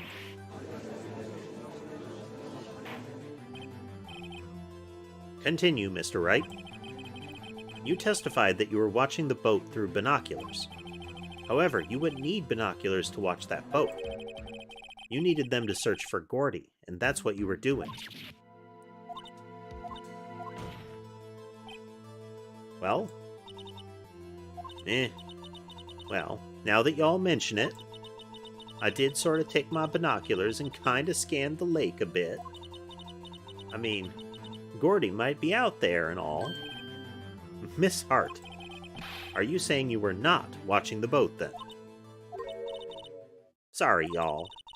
I wasn't fibbing, really. I thought, I could be a witness to a murder and all. I kinda got excited. And flagrantly and repeatedly perjured myself.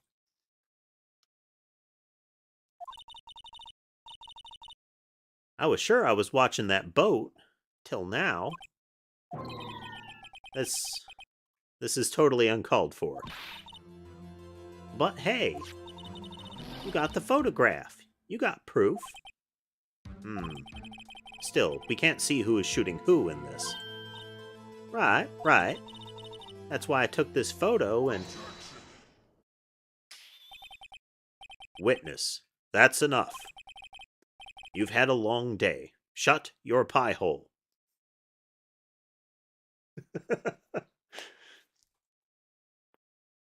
Exactly, Flexi. You go out, you camp on the beach for a little bit, look for the Loch Ness Monster, get a man falsely convicted of murder. As you do. Little picnic.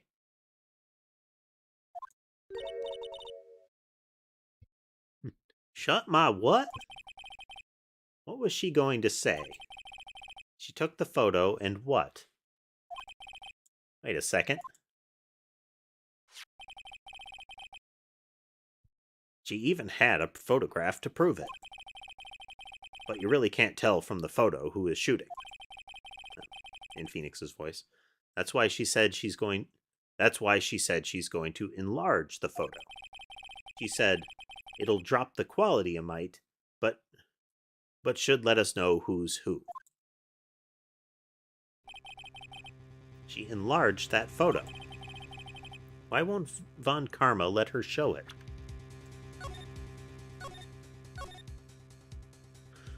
Brought to you by the people that think zoom and enhance is a thing,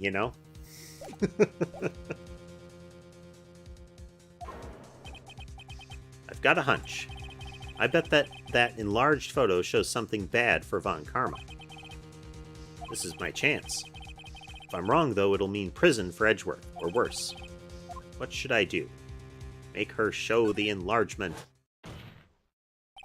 Embiggen that photo.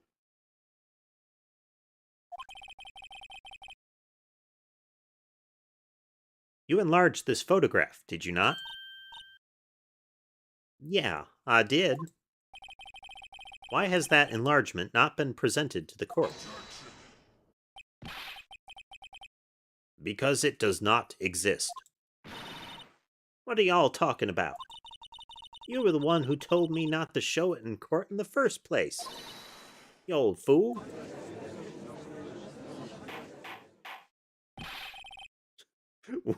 Whoopsie, little evidence tampering.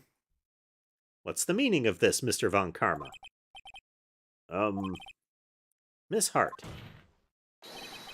Show the photo to the court. Show us the enlargement. The prosecution objects to the submission of this evidence. Objection denied. You can tell he definitely felt good about doing that. The witness will show the enlargement to the court. Here it is.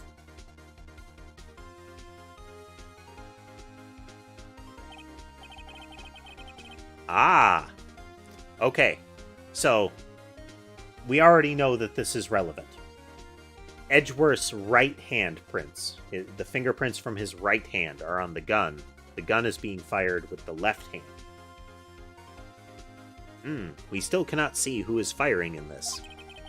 It could be the defendant, or maybe it's not.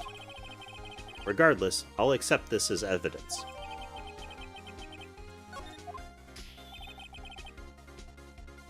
Happy now, Mr. Wright? There has to be something. You asked for the enlargement, and you got the enlargement. And little good it has done any of us. That's why I requested she not show it. I suppose this means that the cross-examination will not end without a save. Is over, obviously.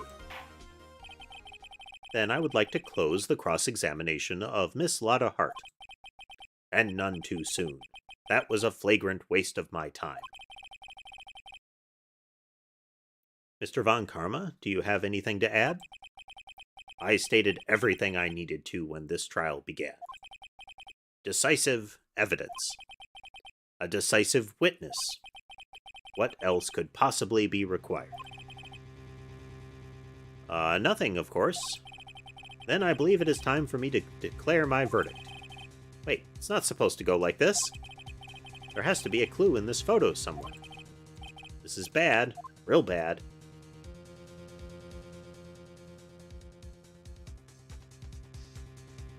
Oh, the wording on this is not great. So I'm going to object to the enlargement. Your Honor, there is something decidedly strange with this enlargement. I'm hoping it'll be like I can point to the left hand thing. What might that be? Mr. Wright, you will show the court what you mean. What about the photo is strange? Here goes nothing. You imagine with Phoenix with this, that's actually his hand pointing at it. It's like, it's here. Yeah, there.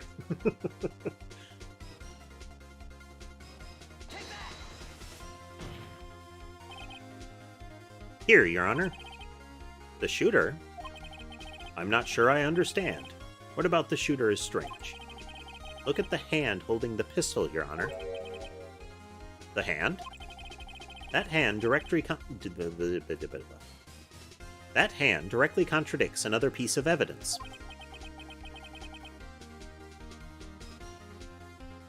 Get some chonk cam here. Man's left hand is holding the gun. Let me show you. I'll show you the evidence that left hand contradicts. Ding. The evidence is clear. The man in this photograph is holding that pistol in his left hand.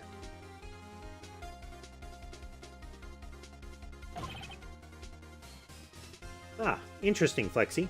I mean, it's nice when there isn't just one way to get to the point with those. It prevents you from having the whole bang the right pieces of, bang the right items together until it works scenario. However, the prints on the murder weapon were from Edgeworth's right hand. Ergo, the man shooting the pistol in this photograph is not Mr. Edgeworth. Gavel, gavel, gavel.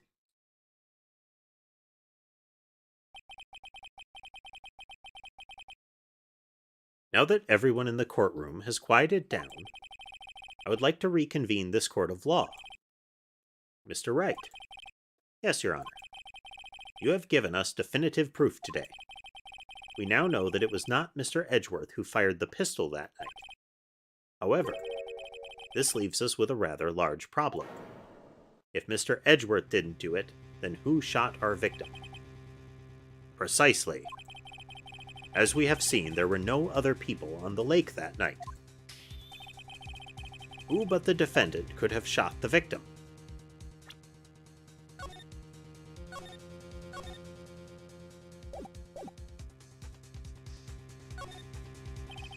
The victim did it. I mean, all of the choices were all the other choices seemed more ridiculous than that. There's only one explanation remaining. The man who shot the victim was none other than the victim himself.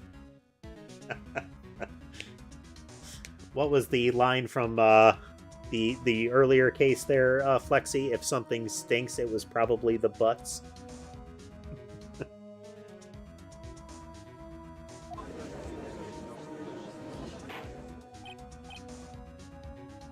There you go.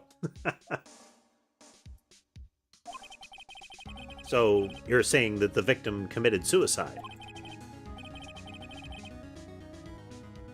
Yes, Your Honor. I can think of no other explanation. Indeed, that does seem to be the only remaining option. I'm so very, very sorry, Mr. Wright. But suicide is out of the question. What? An examination of the victim's wounds revealed the distance at which he was shot. The distance. The victim was clearly shot from further than a meter away. A meter? That's 3 feet. There is no way it could have been suicide. Hello, Weasley. Hello. Come here. You're gonna be a nuisance and demand pettings, then come over here to get pettings. Mr. Von Karma, are you sure of the accuracy of your data? Of course. I had already considered the possibility of suicide, you see. Shot from approximately 1 meter away. I see. Very well. Allow me to state my opinion. Considering the situation, the shooter had to be the defendant, Mr. Edgeworth. However, the prints on the gun reveal that the shooter was not Mr. Edgeworth. This is a conundrum. Therefore, I would like to suspend proceedings of for this trial for the day. The court orders the defense and the prosecution to further investigate this matter. Understood? Yes, Your Honor. That is all. This court is adjourned. Gavel.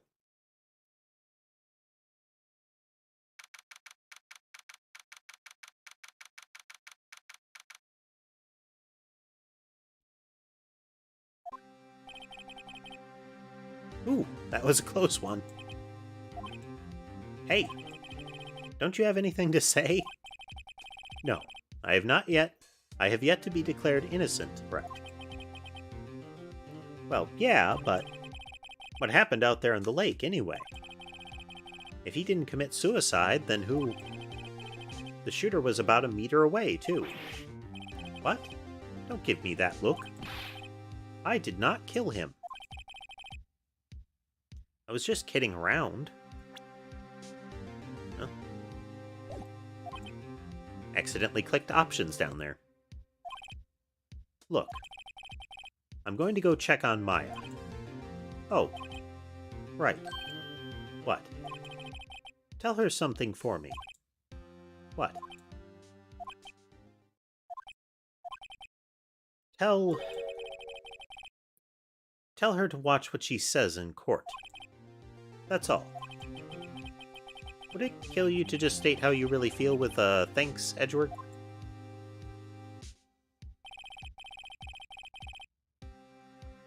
I requisitioned a transcript of Lotta's entire testimony. I thought it might give me some ammunition for the trial tomorrow. Of course, she didn't see the shooter, so the only part of her testimony that stood was the bang she heard.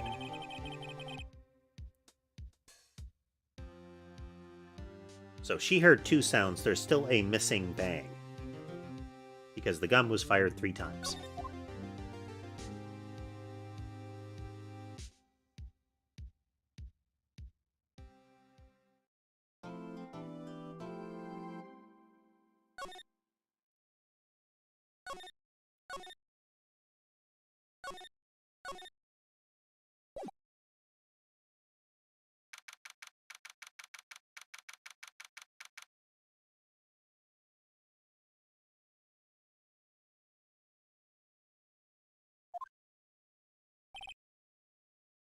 Maya?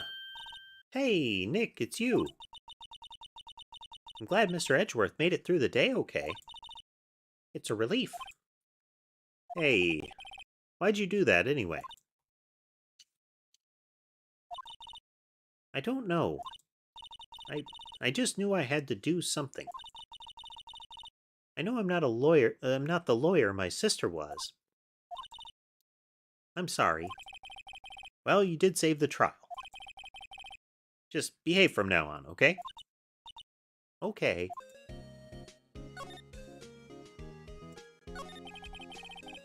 Have you been questioned yet? No, not yet. Detective Gumshoe was here just now. He said, seeing as this is your first offense, we'll let you go after questioning. Oh, and he wanted me to get bail money ready. You can pay for me, okay? Huh? How much? I don't know. I guess they'll send you a bill or something. Why do I picture giant bales of money every time I hear the word bail? Any luck with Mia? None. I can't get through to her at all. The spirit line keeps ringing busy. I tried. I really did. I don't know what to do. I think I probably shouldn't have stopped my training. She sounds like she really did her best. I should check and see if there are really any waterfalls in the local area. I wonder if I'll ever see my sister again. I mean,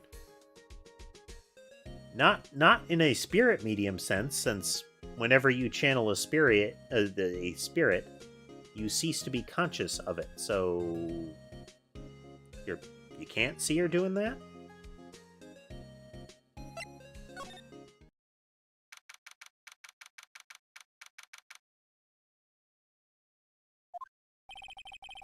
Apparently, Mr. Grossberg is on vacation today. I can come back tomorrow.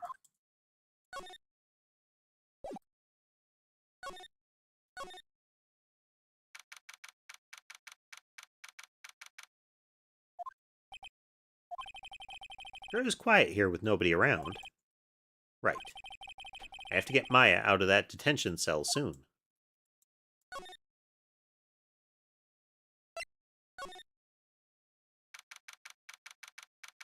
Raise all the flags. Detective Gumshoe's not here. Gumshoe's at the scene of the... Gumshoe's at the scene again today. Huh? Oh, really? He's a live wire, that one. Got into a fight with the chief for not following protocol. Not following protocol? Bet he wouldn't help them build the case against Edgeworth.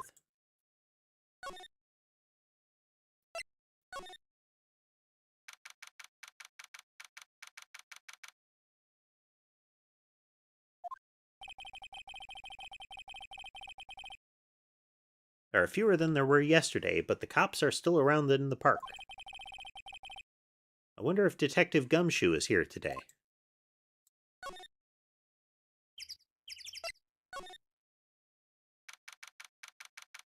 Meanwhile, at the hot dog stand. Haven't seen Larry around today at all. Probably off paying through the nose on a date with the lovely Kianse. Good night, Andrew. Have a good evening.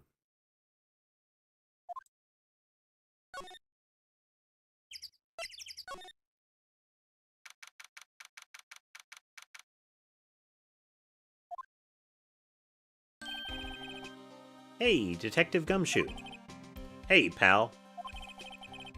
Trial today, Yes? What about the trial? Well, I was going to say good show, but it wasn't really all that. Though you did save Mr. Edgeworth, I guess.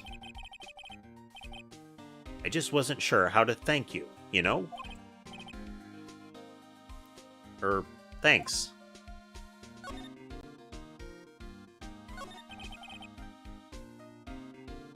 Detective Gumshoe?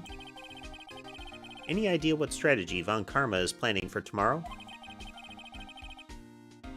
It sounds like he's bringing in another witness. Another witness? Oh, right. He said something about that in the trial today. There were 2 witnesses. 2. I was wondering who that other witness was. Who was it? Sorry, pal. As much as I'd like to, I'm not at liberty to divulge that information. Right. Oh, right. I wanted to ask you something about Edgeworth. What's up? Is he afraid of earthquakes? I've never heard anything about that before. Mr. Edgeworth doesn't talk about himself too much, see? But there's one thing that's clear as day. Him hating crime the way he does, and him becoming a prosecutor, and him being scared of earthquakes. It all started with that incident. The DL6 incident. Yep, that one. 15 years ago, when he saw his father shot before his very eyes. He still feels the pain now. You can see it in his eyes.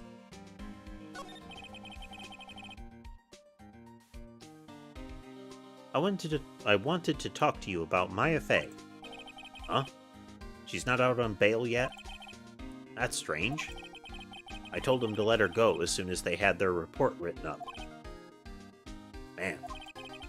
I don't know what would have happened there in court today if it weren't for her. Seeing her getting dragged out by the bailiff. I'll be honest with you, pal, I shed a tear or two. Mr. Edgeworth, he was so moved I saw his lip trembling. Really? Cold as ice Edgeworth? He was really grateful for what she did, you know? I'm going to head back to the station. I'll get the report on Maya and get her out of there as soon as I can. Thank you. Oh, wait. I was wondering, how much is bail going to be? Don't worry about that. Mr. Edgeworth is posting the whole amount. What? Edgeworth? Didn't I tell you? He's grateful to her for what she did. Alright, pal. Well, don't forget to go pick her up, okay? Maybe I can get Edgeworth to pay this month's rent, too.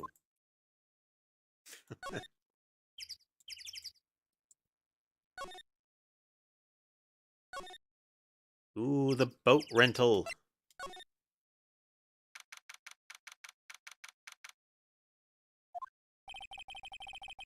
Looks like the boat rental shop is closed today, too.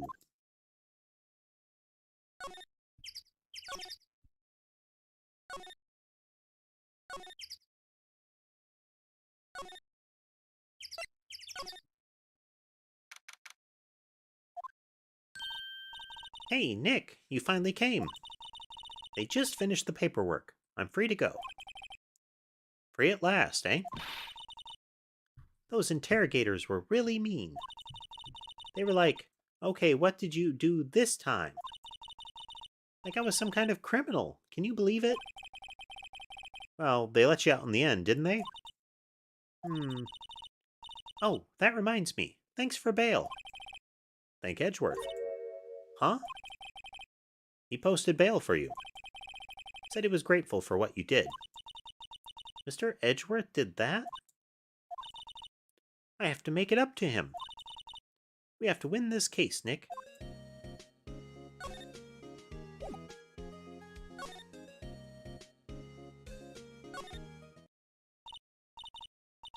Ah, fresh air. I gotta say, freedom feels great.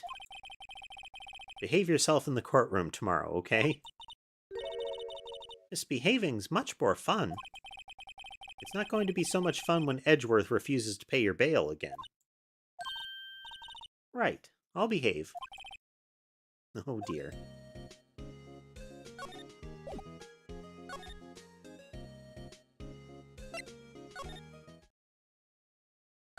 Flag there.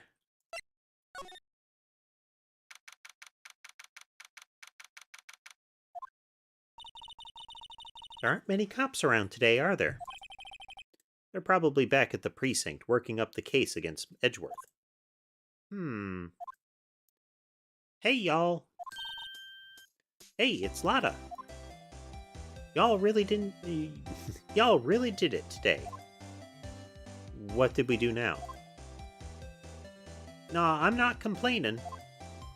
See, I did a little thinking. A little self-reflection, you might say. I realized that being a witness is a mighty big responsibility. But I just went up there and started blabbing any old thing that came to mind. Lotta. So, you see, I want to make it up to y'all. Make it up? What did you think of the trial? To be honest, I was doing it half just to say I'd been a witness. Even though I didn't really see anything. I kinda convinced myself I had, though. I'm sorry. I know I caused y'all a lot of trouble. Well, memory is a tricky, vague little thing. Yeah, I sure know that now. I'll be fine the next time I witness a murder. It's like, no, you just right there stated the problem with eyewitness testimony. Memory is a tricky, vague little thing. Right. You mean the first time you witness a murder? What about Gordy? Right. Well, the way I figure, the trial's only stoking the flames of Gordy fever. I'll get my exclusive photos and rocket to stardom. All right, Lotta, you go, girl. I wish I could be an investigative photographer, too. Finish your spirit medium training first.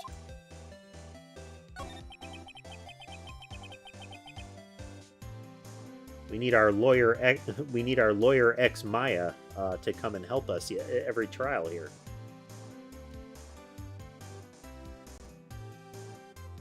Lotta, what do you mean by making it up to us? Well, you see, actually, I got a bit of information for you. What? That Von Karma didn't want me saying nothing about it. What information? Now we're getting to the heart of it. See, I reckon we might be able to do ourselves a little exchange. Exchange? I thought this was a make it up to us. Right. I propose a little exchange to make it up to you. What? Information don't come cheap, my friend. Hey! I see you thinking, my, how unsophisticated these southern folks are. It's written all over your face. Let me tell you, most southerners are way more sophisticated than you. I'm just the exception, okay? Well, what'll it be? We gonna deal or not? Well, what do we do, Nick? Of course, we got a deal. We don't have any other leads, so I don't think we have a choice here. Okay, how much? Huh? You completely off your rocker? I may not be sophisticated, but I'm not trying to rob the poor. Huh? The only fair exchange for information is information.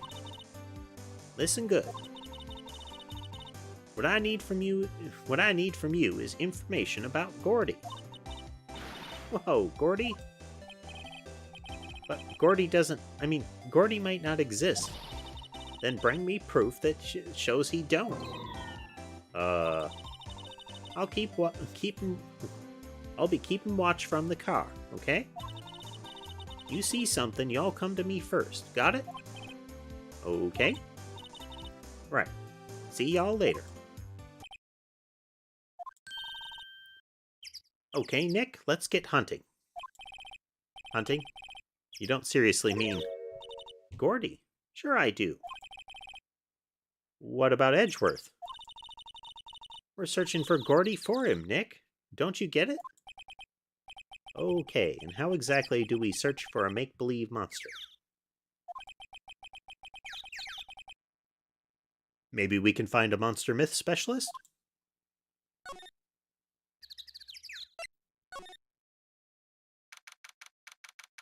Well, they're really leaning in.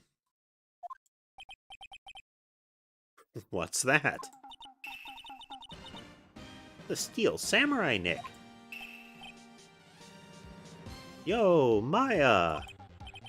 Larry, what the heck is that? Oh, it was my girl Kiance's idea. She was all, if you like, put this here. It would be, like, really cool. Dude, she gave it to me along with the banner. Wow. That's really impressive she could find those for you. Well, she knows a lot of people. And that show's finished now, so she got them for free. Right.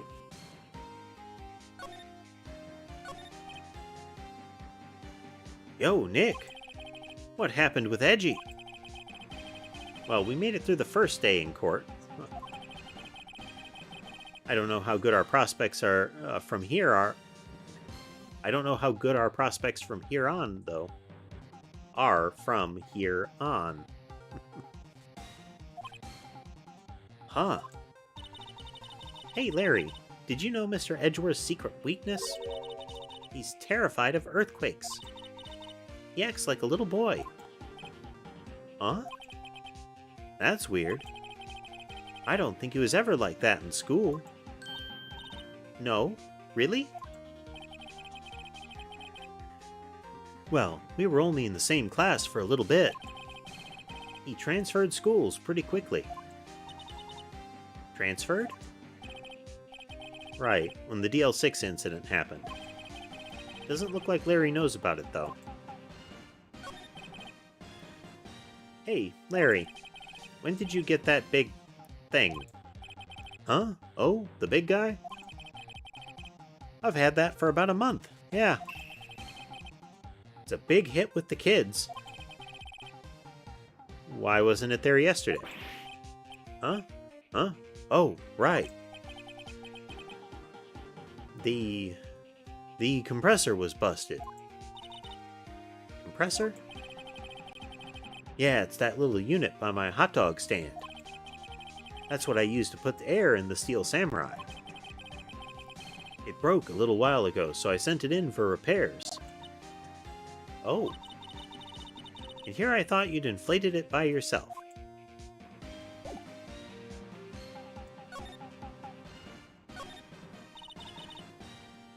What's this machine? That's a compressor. I use it to fill up the balloon there with air. Huh, neat. Just got it repaired yesterday. Man, what a drag that was. Doesn't that steel samurai look a little bit out of place? I mean, it's so huge. I guess it's good advertising. Something about this steel samurai just doesn't work for me. Huh? Really? It looks pretty well made to me. Still a novice, Nick, aren't you? Really?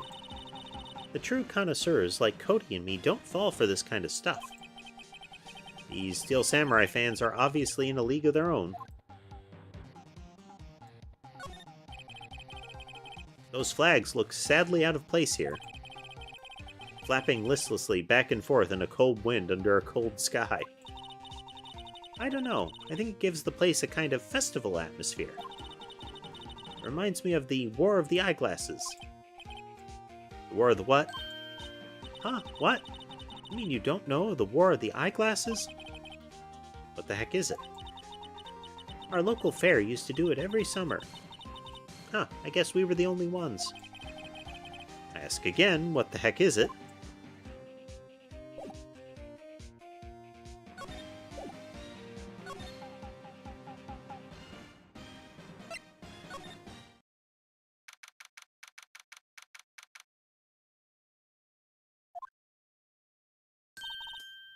Hey, y'all.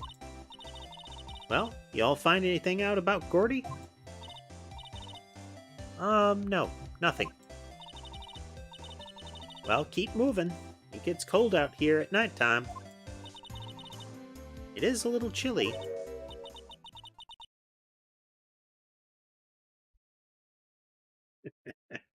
Hey there, Ray. And nice pun. Nice pun. What do you call a criminal falling down a flight of stairs? Condescending.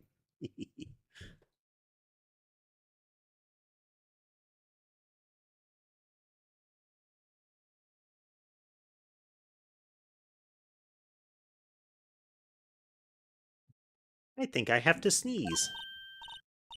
Whoa, no you don't.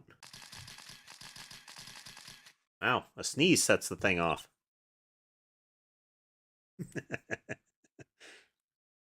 You gotta appreciate a good pun, Ray.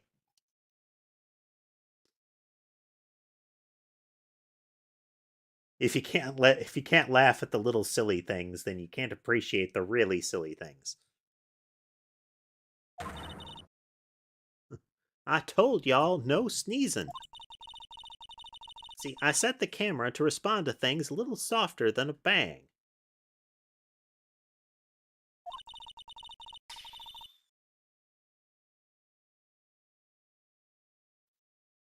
It'd trigger on one of Von Karma's finger snaps now.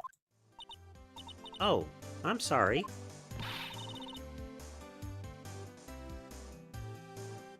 Yeah, well, sorry's nice, but what about my film? Nick, pay the lady. The weeping of Nick's wallet.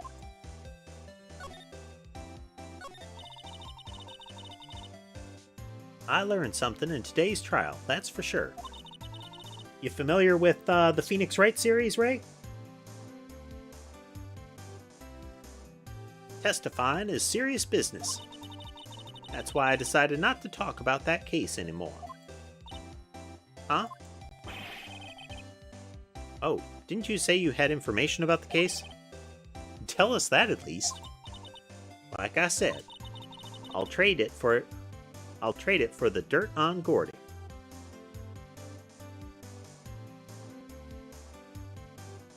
It's a pretty fun series so far.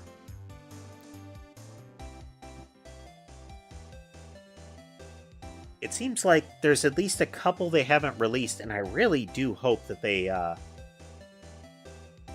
release the crossover with Professor Layton. If not the Professor Layton series on PC, that'd be great too.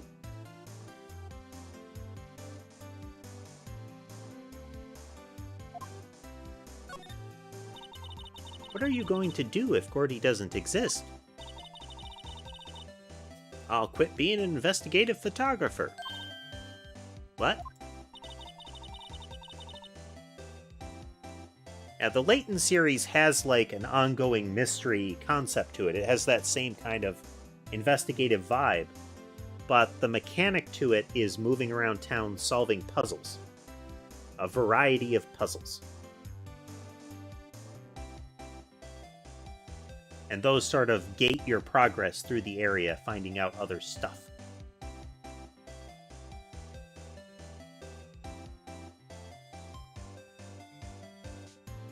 The Phoenix Wright crossover has that same vibe. Is the information that you get for the trials is uncovered as you move around solving puzzles, and they sort of switch characters around.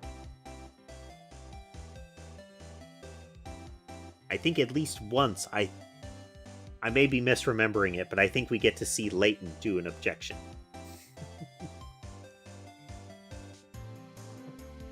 After all, I only have one photo to my name so far. Was it a good one? You bet. A UFO? Oh, a UFO. A UFO. Anyway, if I can't get a career making photo this time around, then that's it. I'll quit and go back to school. Huh? So you really are a university student? Yeah, well, I'm taking a break for a bit. Right. We already saw that.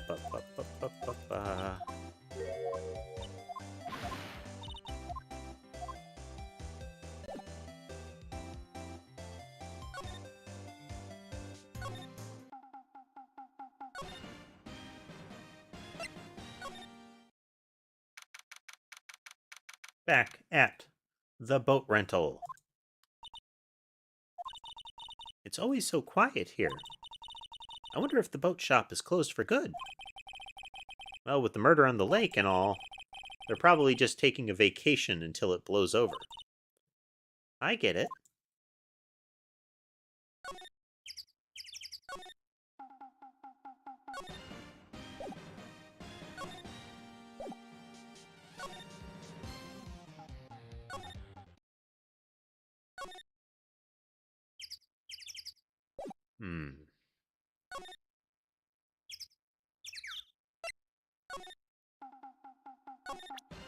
He's the one that gave us that.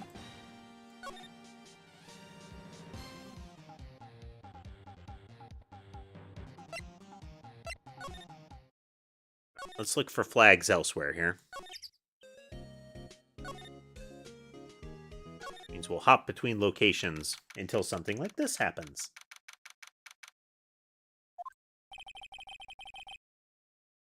Looks like Edgeworth is still in questioning. Let's come back later. Guess so. Sometimes it's just you have to go to a place and they talk to you and then you can move to other places.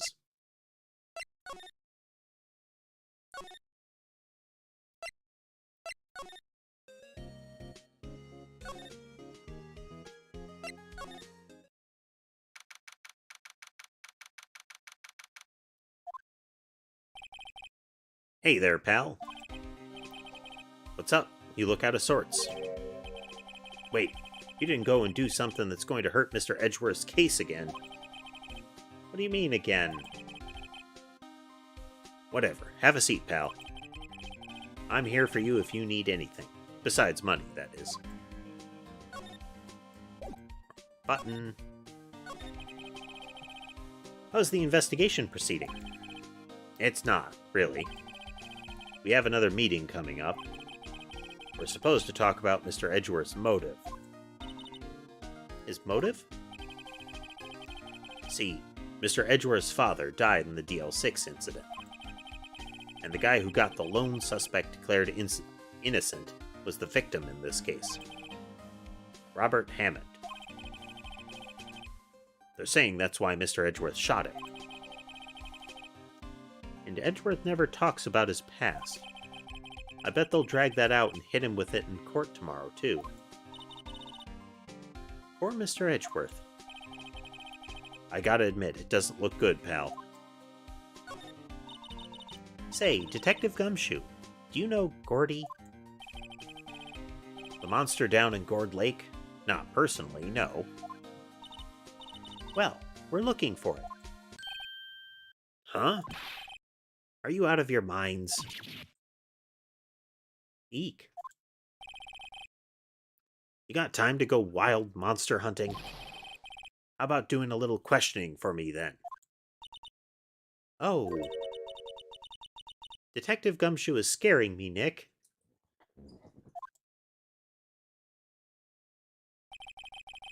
I told Detective Gumshoe about the deal with Lotta.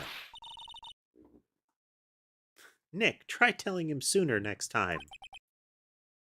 Sorry.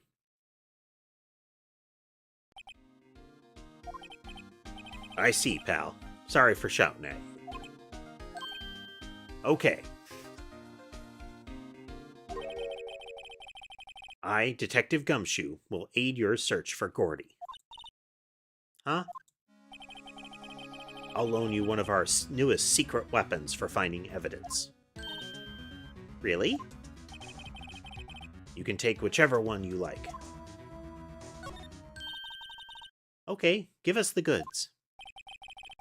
Hold on now. Everything in due time. First, let me show them to you. These are our best and brightest. Introducing secret weapon number 1. Missile.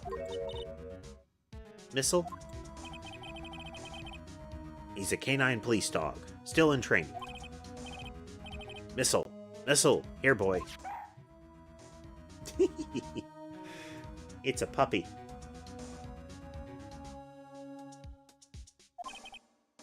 Here he is. Hey, he's cute. Look, Nick, cute dog. A cute dog. And this will help us how? Woof. Next, secret weapon number 2. A fishing pole.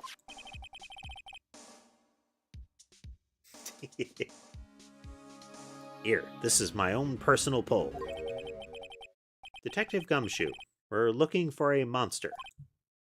Yeah. How are we supposed to catch a whole sea monster with a fishing pole? Never know till you try, pal. Okay, next one is the last one. No, please, I'm already overwhelmed by our choices. Secret weapon number 3.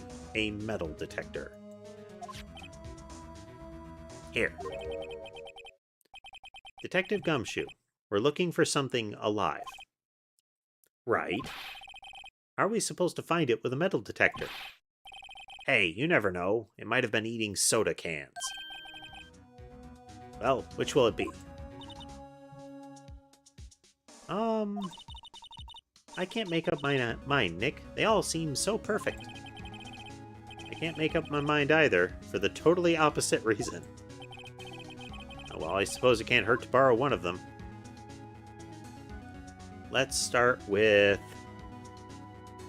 Missile.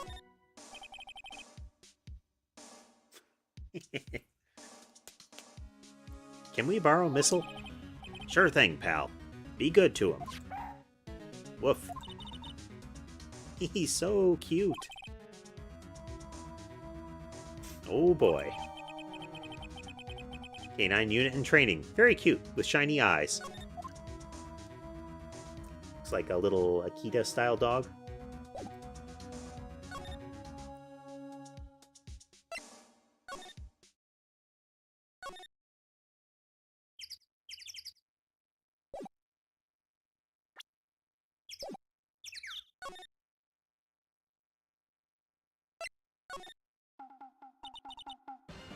Hey, Nick. Missile's been acting strangely. Missile? Oh right. That little creature of the detectives. Clearly, Phoenix is not a dog person.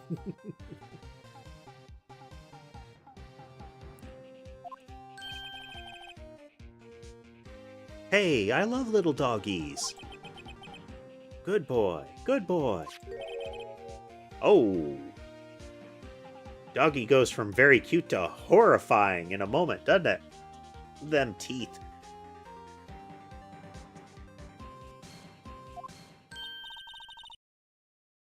What's wrong, Missile?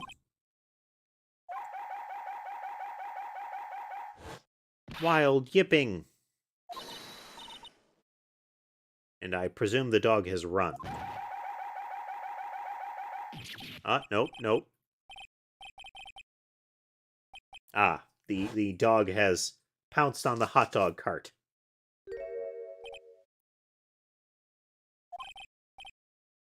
My samurai dogs! Wow, he ate every single one. I'm sorry, Larry. Sorry? Sorry don't pay my bills, Nick. It's going to have to be... It's going to have to this time.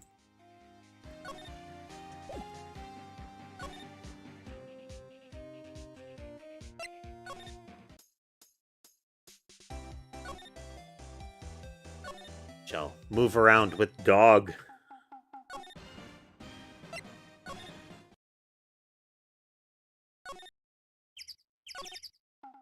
Okay, while it was funny to wreck,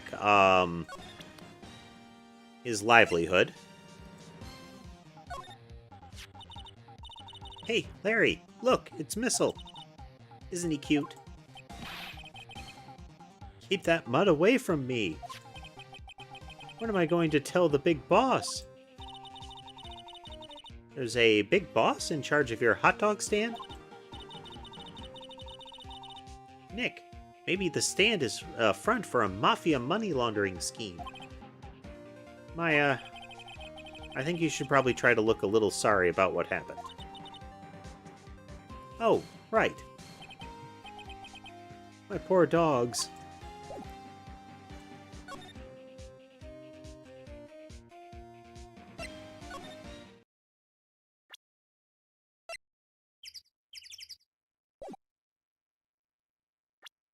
Wait, we got profiles this time.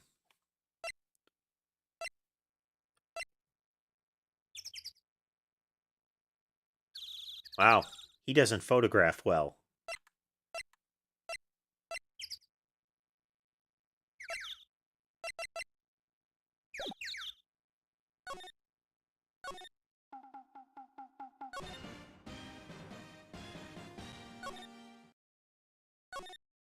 Okay, let's go switch up which tool we're carrying.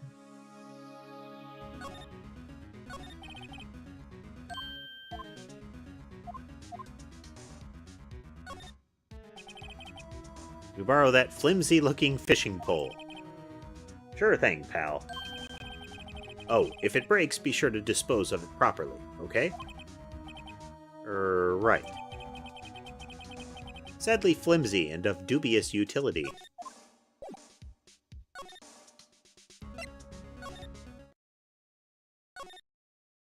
Let's go fishing! For evidence.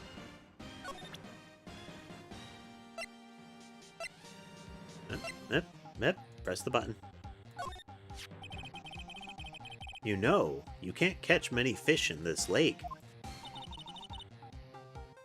I'm not after small fry. I'm after the biggest fry of them all, Gordy. You're really gonna try to fish out that a monster? To save Edgeworth, yes. I mean, that's kind of how it works in Pokemon, right? Throw a fishing line in, haul monster out. Seems to scan.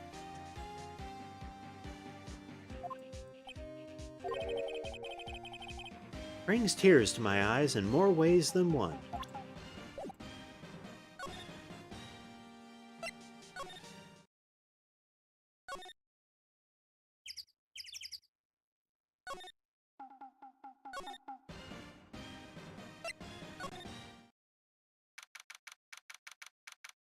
Gourd Lake Woods. Okay, Nick. This looks like a good spot. A good spot for what? Time to do some fishing. She's serious. What are you going to use for bait? Oh. Yeah, oh. I figured something like this would happen. We should have brought Missile along with us too. At least then we'd have bait. Phoenix very much doesn't like dogs, it seems.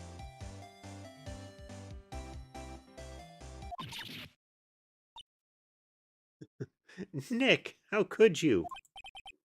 I'm kidding, I'm kidding. Some jokes are better left untold. Oof, she hit me. Okay, watch this, Nick. Let's try not to reel in any empty cans or boots, okay? Here we go. My leg. Hey, what are you doing?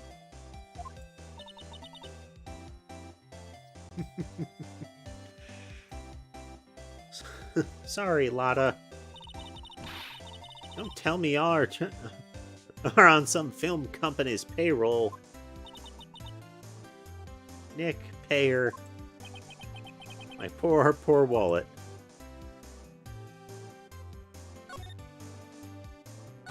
Alright, let's go get that metal detector.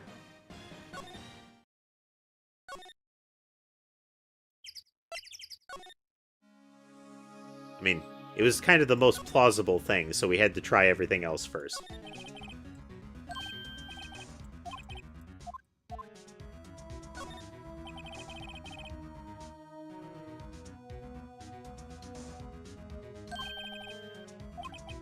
Metal detector. I'm not sure what we're going to find with this. Remember, you're hunting for a monster. Anything is possible. Anything.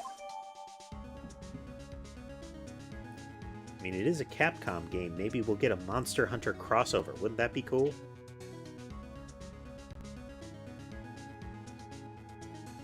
We could get a Rathalos on the stand. Apparently, you get an achievement for taking all 3 secret weapons.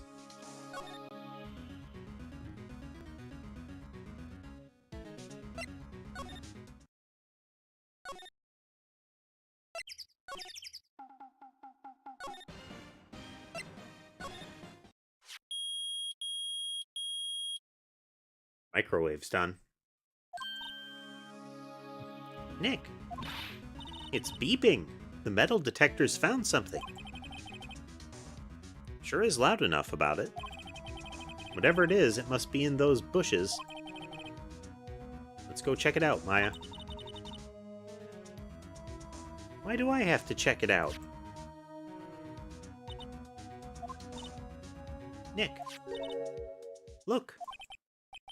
Huh? An air tank?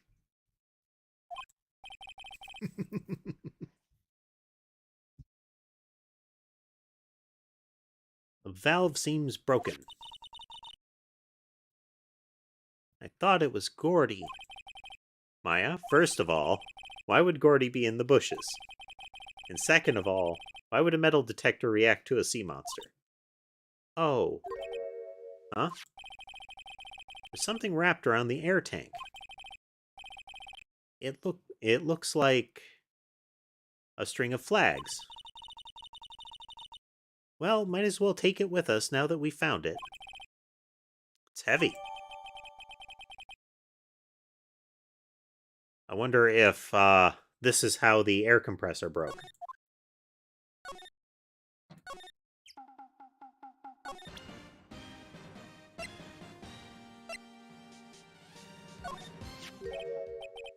What? An air tank? What about it? Larry, I want to ask you about this tank. Say, is this air tank yours? Why would I have a thing like that? Look, see how there's a string of flags around the tank valve? It's just like the string around your Steel Samurai there.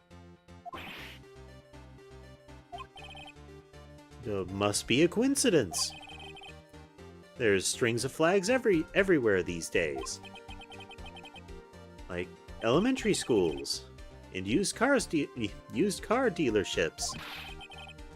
Look, why would I need a tank anyway? To inflate something.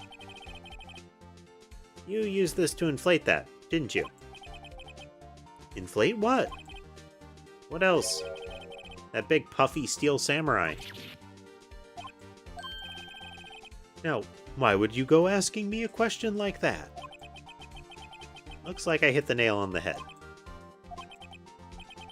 Right. Actually, see, the compressor I always use was on the fritz, so I tried using the tank to inflate it just once, and it didn't go well, as I suspected. It didn't go so well? Yeah. Do you think you could be a little more specific? Come on. Look, it's embarrassing, so I really don't want to talk about it. Tell us. Fine. Whatever. It's like what I said, the compressor was busted, so I took the tank and tried to fill the samurai up with that. And then... blam. Okay, so this was probably the bang heard before Gordy showed up. He rocketed it out into the water. The valve busted open and made this incredible noise. And the tank there took off like a rocket. And it took my poor deflated steel samurai with it. What? Off into Gourd Lake? It sure scared me out of my gourd, that's for sure.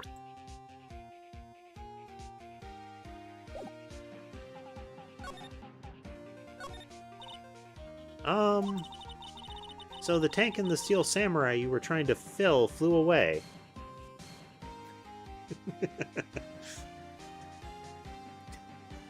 I mean, given that there's like a small rowboat rental around here, he's lucky he didn't kill someone, you know? Because he just fired a mortar into the lake. What happened next? Well, all that happened on the 20th or so. The 20th, a week ago.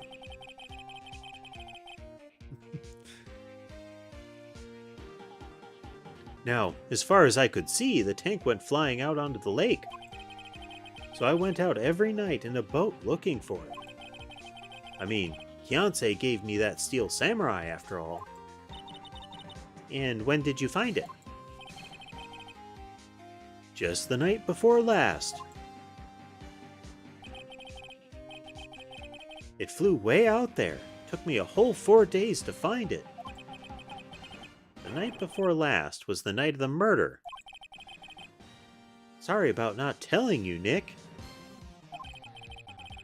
Actually, I was here on the night of the murder. But, you see, I went home before midnight. Eye twitch, eye twitch. So you didn't know about what happened? No? That's too bad. It's not all bad. We've solved one mystery at least. A mystery? Maybe we should go tell her.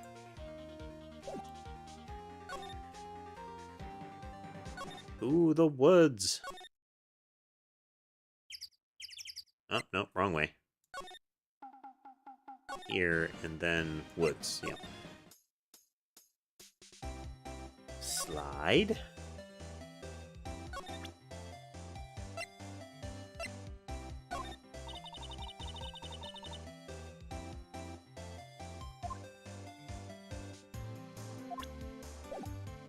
Talk. Well, Mr. Lawyer, I've got the info y'all need. Y'all got the scoop on Gordy for me yet? Huh? Gordy? Oh, we found him already. What? I haven't seen any monsters yet. Y'all for real? Gordy really exists? Wait, I need proof. You get a photo? Oh, nope, nope, nope. Wrong button. That won't work in court either, Nick. Great, now they're both mad at me. Found him. Ba, ba, ba. Of course I have proof. No fair, Nick. It was when I went to the bathroom, wasn't it? That's when you made contact with Gordy. Enough jabbering already. Let's see your proof. Click. Larry's air tank? What are y'all doing with an air tank? This is Gordy. Excuse me? What exactly are you saying, Nick? There's a stand near here. A hot dog stand. There's a giant inflatable samurai doll there. About a week ago, an idiot who happens to be a friend of mine tried to fill it. He used this air tank, and when the valve blew, the tank flew into the lake. Apparently, it made a pretty loud bang when it flew. Bang? The tank, along with the still deflated samurai, fell into the lake. At the same time, a couple was taking a photograph of the lake. This photo. Wait. So you're saying that Gordy is really the Steel Samurai? Lotta's dreams are shattered. Well, that's a fine way to ruin a gal's dreams. I'm sorry, Lotta. Nah, it's okay, you win. I'll give you your info, like I promised. Poor Lotta.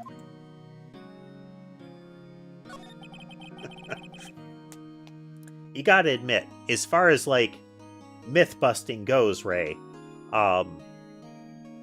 Doofus rocket propels an air tank trailed by a giant inflatable doll into the lake at the precise moment that a couple takes a selfie, creates monster sensation, is a pretty cool myth to bust. Even better if it had hit a boat. Then they could have been like, ah, killer monster.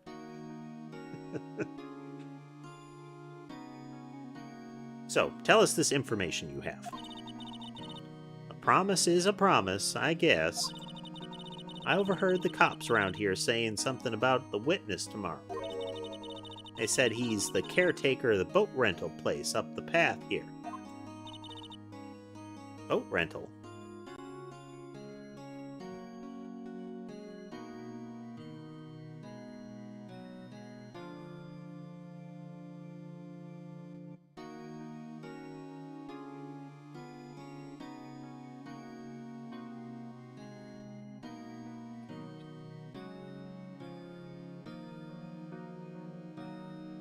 Hey there, hungry?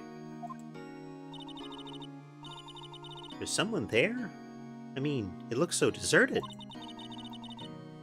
Just an old guy living all by himself.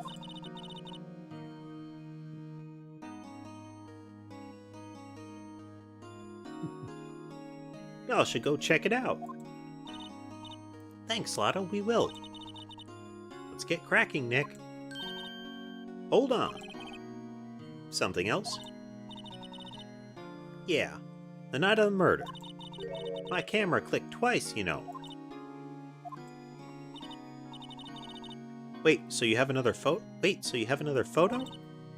Well, yeah, but there's nothing in it at all. Just the lake. I figured it wouldn't be much use as evidence, so I kept it to myself. Well, it might not be helpful at all, but here, take it. Second lake photo. Bye now. Y'all take care. Time for me to pack up and leave. How's your day going, hungry? Poor Lotta.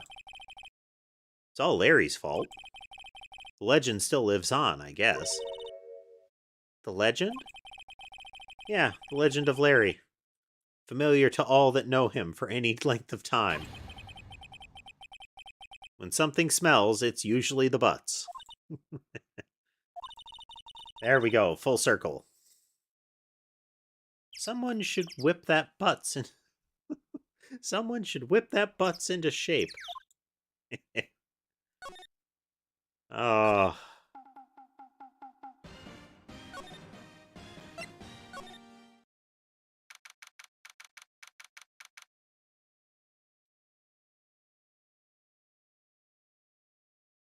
Yeah, I think an encounter between Larry and Francisca would be amusing.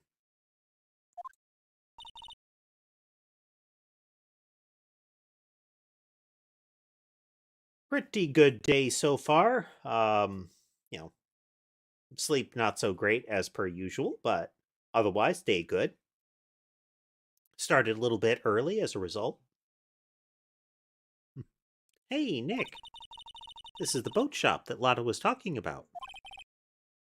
You're right. Doesn't seem to be anyone around at all.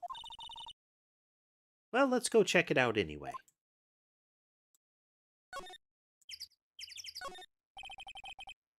All boat rental shop. Doesn't look like anyone's around. Probably closed because of the murder. Ooh, the shack. Well, it's got a crest like can't remember if it's cockatoo or cockatiel.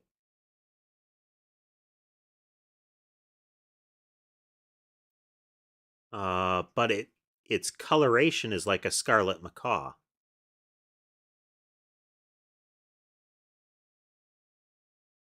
I didn't think there were crested ones with that coloration.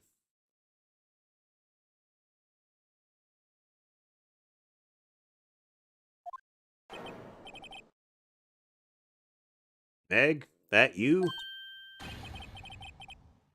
Hey, is that Keith with you? Where have you two been? I've been worried sick. Nick, you handle this. I think I'll leave this one up to you, Maya. Meg? Yes? Finally made up your mind, have you? My mind? You'll run the pasta shop when I'm gone. Pasta? Glad to hear it, glad to hear it. Make your old man proud. A bullwhip, huh? Well, even if it was obtained as a joke, did she learn to use it?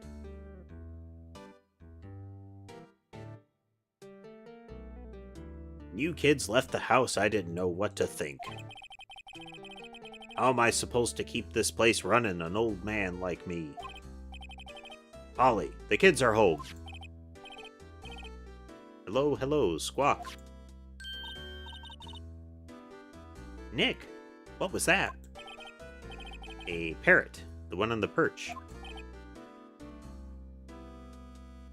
The thing's also sized like a macaw. Like, that's a big sucker.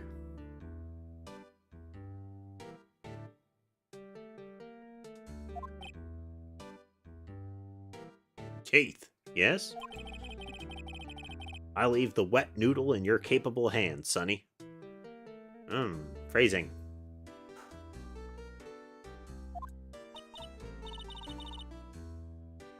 Nick, what's the wet noodle? Based on the available evidence, I'd say it's the name of his pasta shop. That's a relief, isn't it, Polly? Hello, hello, Squawk. Yup. And he falls asleep. He fell asleep.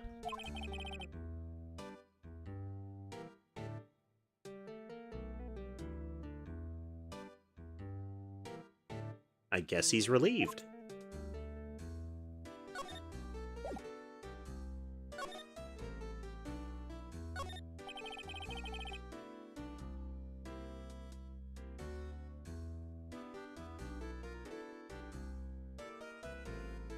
Yeah, macaws can be pretty big and intimidating. Very, very large beak, you know?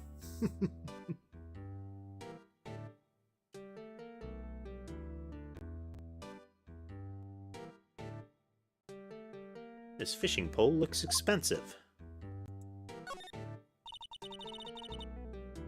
Wow, he has a television in here, too. Look, a little safe. It's locked. There's a lot of various fish in Gourd Lake, aren't there? Lots of varieties of fish. Something's funny, Nick. All these fish are saltwater fish. Oh, didn't turn yellow there. It's like a kitchen unit. Pretty clean. Funny, he doesn't look like the type who'd keep things tidy like that.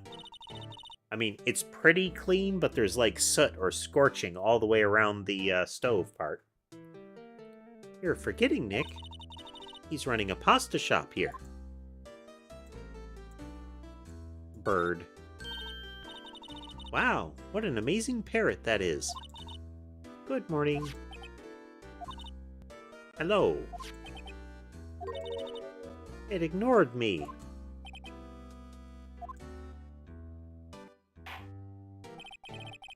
What? You forgot, Meg? You gotta call her name first. Her name? Polly, how you been? Hello, hello, Squawk. See? Neat. The parrot's name is Polly. The erstwhile companion of the boat shop caretaker answers to the name Polly. Too bad all she can say is hello.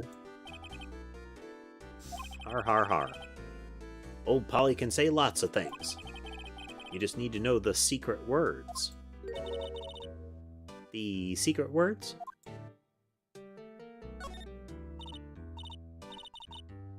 Polly. Polly, what's your name?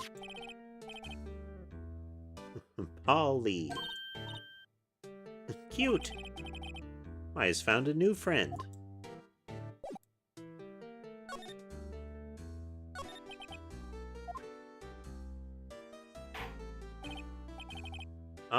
A pasta shop? Yep. To think, the wet noodle will live on when I'm gone. My father started it, you know. So that makes you two the third generation. Meg. Yes? Tomorrow we'll start the secrets of dough tossing. Dough tossing? You too, Keith. Yes? You'll be the best pasta wrangler the West has ever seen. Pasta wrangler? The West? Isn't pasta from Italy? Meg. Yes? You know the best pasta's always been made west of the Rockies, don't you? Right, of course. Everyone knows that. It is always interesting when you get the sort of Americanization.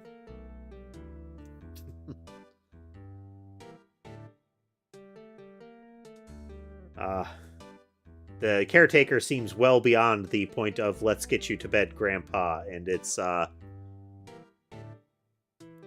rapidly reaching the point of going along with the delusions enough to get them to move into the areas that you need them to. Nick? Huh? How long do we have to keep up this all in the family charade? This man must know something about the murder. We're not leaving until we find out what that is.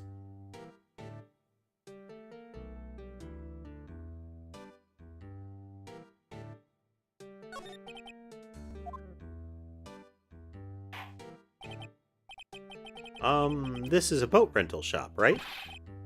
What are you talking about? This here's the Palace of Pasta, the wet noodle. Though, now that you mention it, we haven't gotten many orders for spaghetti lately. All the kids come up and say, "Yo, dude, we want to ride in one of your boats." That's why I keep them boats out there. Youngsters these days, darned if I understand them. Their TikToks and their boat riding. I'm pretty confused myself. Nick, this isn't going anywhere. But this old man is the witness tomorrow, right? We've got to find some way of getting information out of him.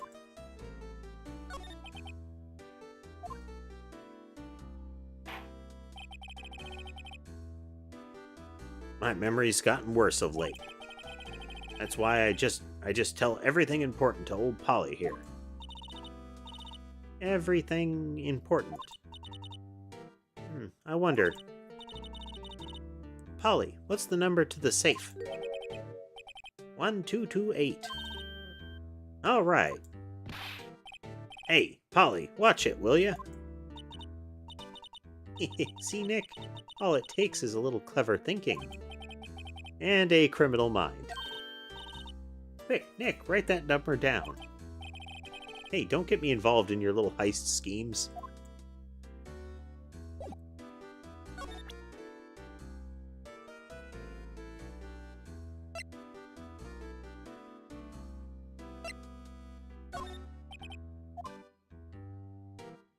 You have to say about your parrot?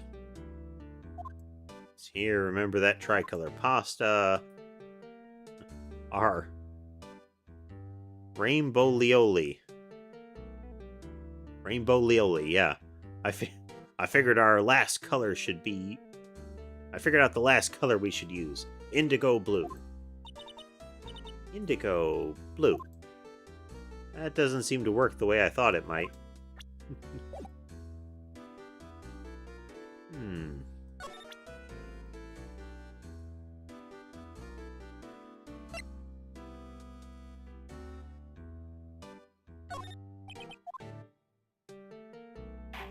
We present the picture? Nope.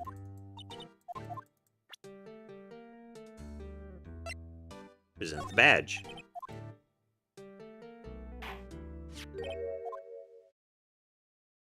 That a lawyer's badge? Yes, it is. I don't believe it. This old guy is the first person to recognize my badge. I get it. Huh? Yep. I got you figured out now. You're not Keith. Nick? Now's our chance to clear things up. Sir.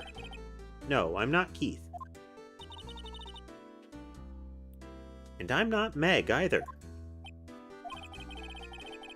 We're here investigating a murder that took place on this lake the other night.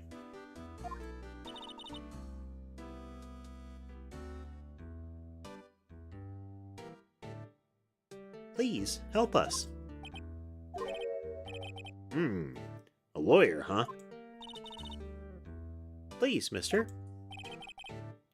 All right, I'll help. But on one condition. What's that?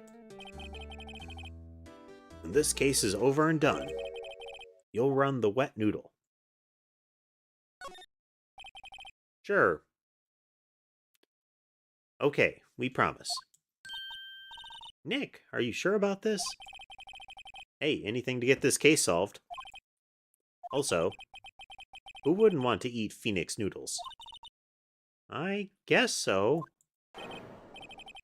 That's my boy. Good for you, Keith. Wait, didn't I just say... You too, Meg. Yes? You bring a tear to your old man's eye, you know? Now, what was it you wanted to know? Speak up, Polly. Hello, hello.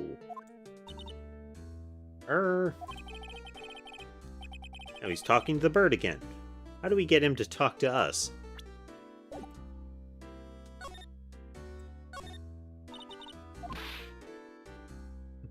Now don't go opening people's safes without their permission, Meg. Maybe later.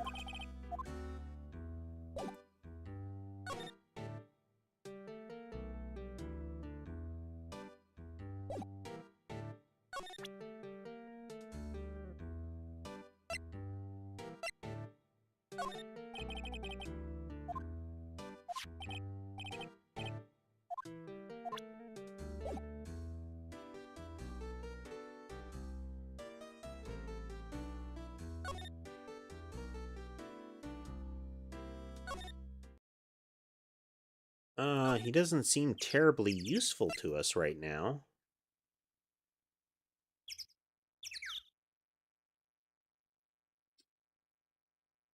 Maya's kind of a liability to bring along on investigations. She has a desperate need to steal anything that catches her eye.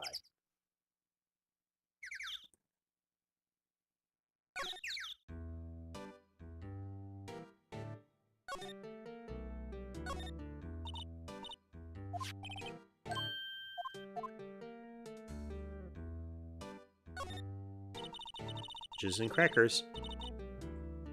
It's a kotatsu, isn't it? Something like that. Hey, Nick. He has an electric blanket on his table. Looks warm. Yes. Maya has regularly said, let's borrow that kind of stuff. Like in the hotel murder, she wanted to take the samurai spear. She wanted to take stuff from the Steel Samurai's dressing room. Just in this one, she wanted to take the expensive-looking books from the lawyer's office.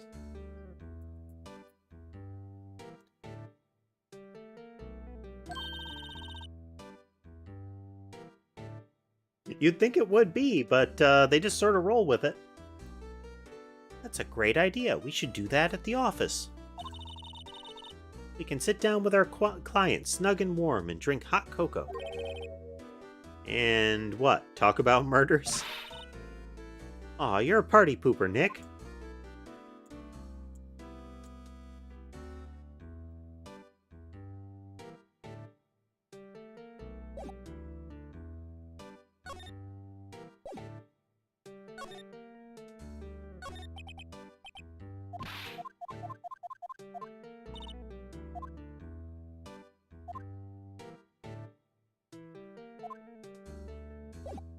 Gotta be something we can present to him.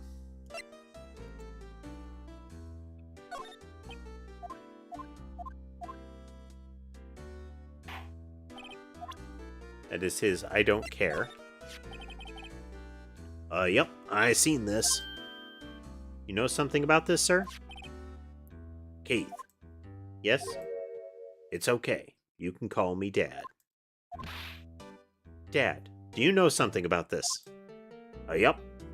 The other night, out in the lake. Yes? Yes? I know all about that. I seen it.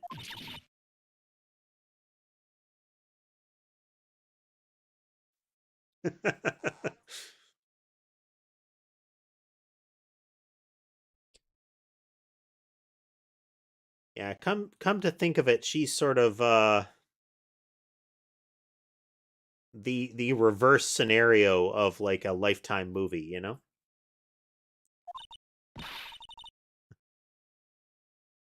Tell us what you saw. Well, I suppose, since you're taking over the shop and all.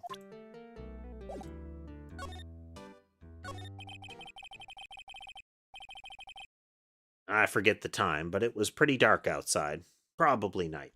Yup. It was after midnight, but okay. Then I heard this bang, so I looked outside. And I heard another one. Bang.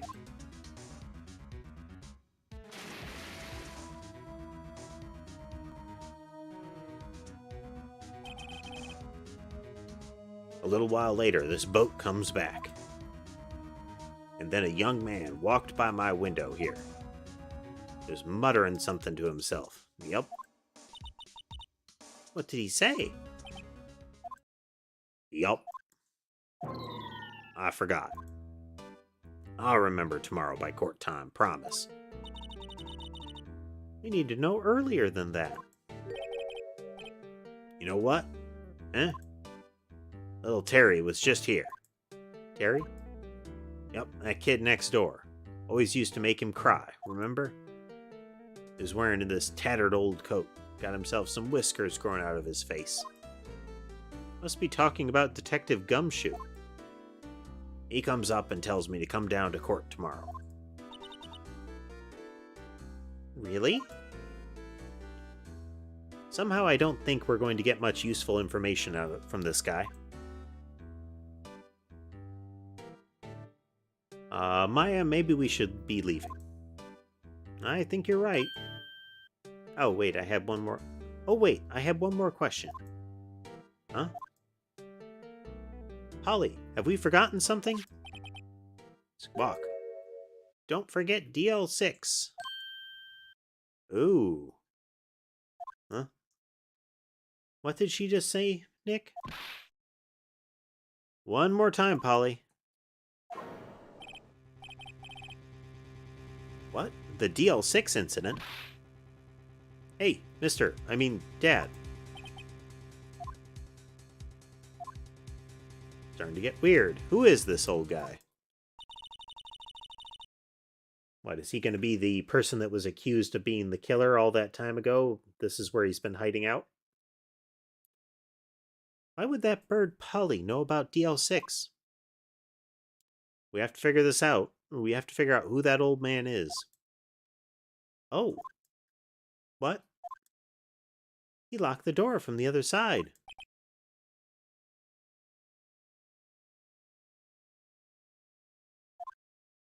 Who could that old man be? I think I need to do a little more research on this DL6 incident. Maybe I should ask Detective Gumshoe.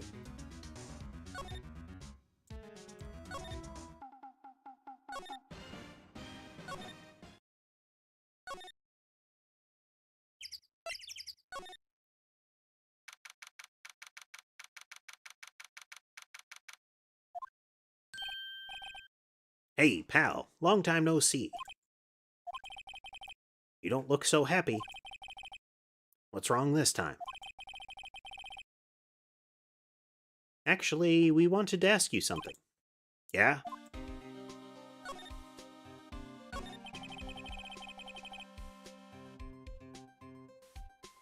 Well, he apparently declared that they rented boats all the time. And was puzzled why they would keep coming up and asking the proprietor of a pasta shop to rent the boats that are out front. You know that boat rental shop down at Gourd Lake? Oh, yeah. The old man who runs it is appearing as a witness in court tomorrow, right?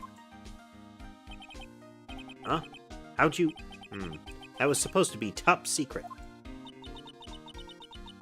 Do you know who that old man is, Detective? Actually, I don't. He's a bit of an odd bird. I haven't been able to get a straight answer out of him. I decided first that he wasn't persuasive enough to stand and testify as a witness.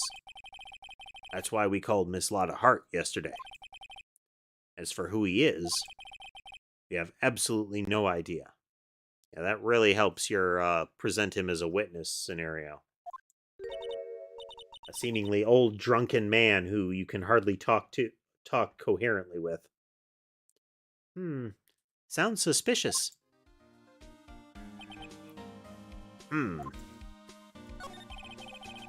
Detective Gumshoe, please help us. Huh? We need to know about the DL6 incident.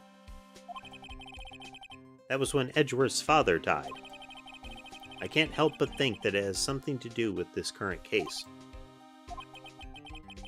To tell the truth, I don't know much about DL6 either. Mr. Edgeworth forbade us from reading the file. So, I'm afraid I can't show them to you either, pal. What? However, if you can convince me somehow that DL6 is related to this case, well, I guess I'd consider opening the file up.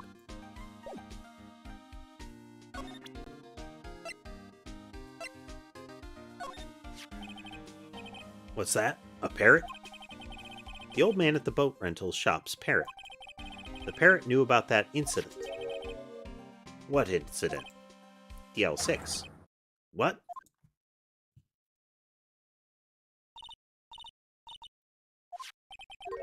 Don't forget about DL6, Squawk.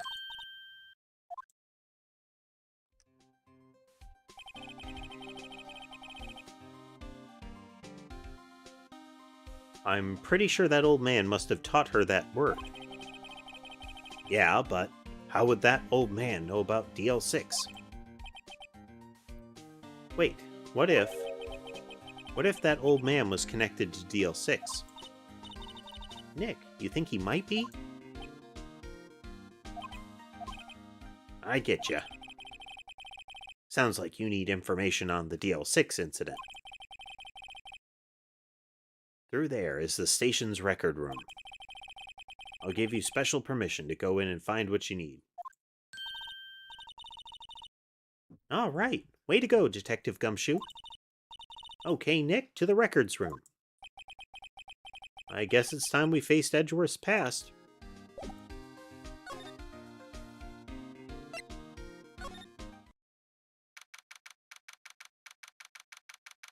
Well, Edgeworth's father was shot and killed as part of the DL6 incident. I wonder if it's going to be like the in the next game. There's a guy in a wheelchair who has all these little birds around him. I wonder if we're going to have a prior incident of that, where that guy brings the parrot with him. Wow, it's amazing, Lee Dusty. 10 years of files and 10 years of dust, I guess.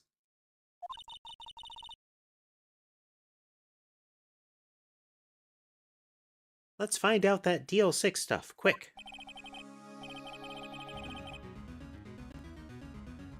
15 years ago, both me and Edgeworth were 9 years old. We were almost through the 4th grade when he suddenly transferred. Because of DL6? Question mark?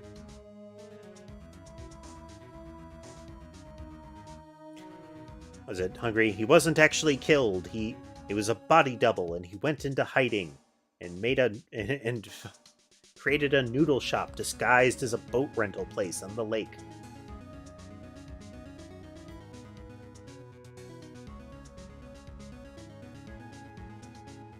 Nick, I found out where the file is. Oh, thanks. Just let me know what you want to know about the DL6 incident. I'll go get the right file.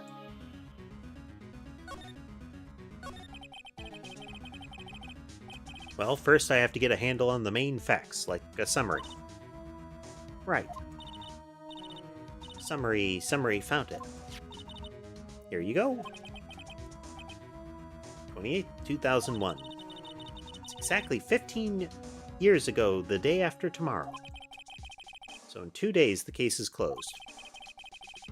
The incident took place in the elevator of the district courthouse. What? Is this the same district courthouse where we're holding the trial now? Looks like it. There was a large earthquake at 2 p.m. on that day. Part of the court building collapsed and all of the lights went out.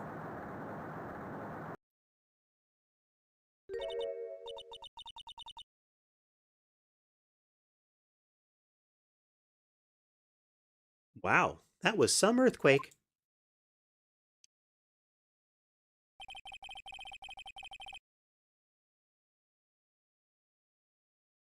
At the time, 3 people were trapped in the elevator. It took 5 hours for them to be rescued. 5 hours? That would be scary like that in the dark.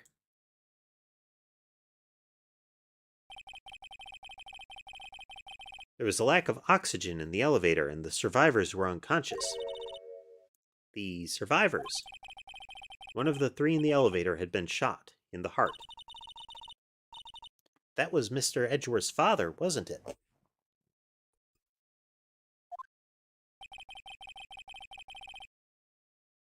He said that his father was shot before his very eyes. So Miles Edgeworth was one of the other passengers in that elevator.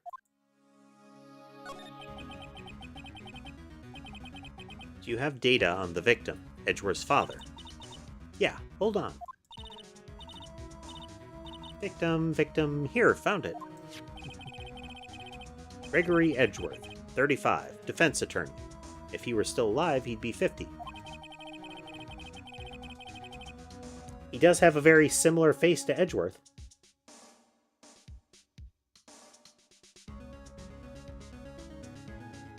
He had lost that day's case in court and got in the elevator with his son, Miles. Miles? Miles Edgeworth, of course. So he was in the elevator with his father.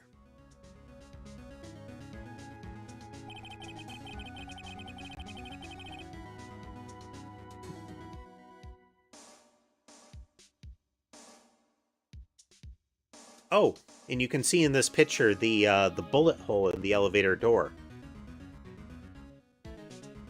From the angle of the bullet and other evidence, it could not have been suicide. The murder weapon, a pistol, was found in the elevator. The pistol had been fired 2 times. I heard that before. Huh, it sounds just like this current case. What's going on here? Got any data on the suspect there? That would be the guy that my mom got arrested. Hold on, this is it.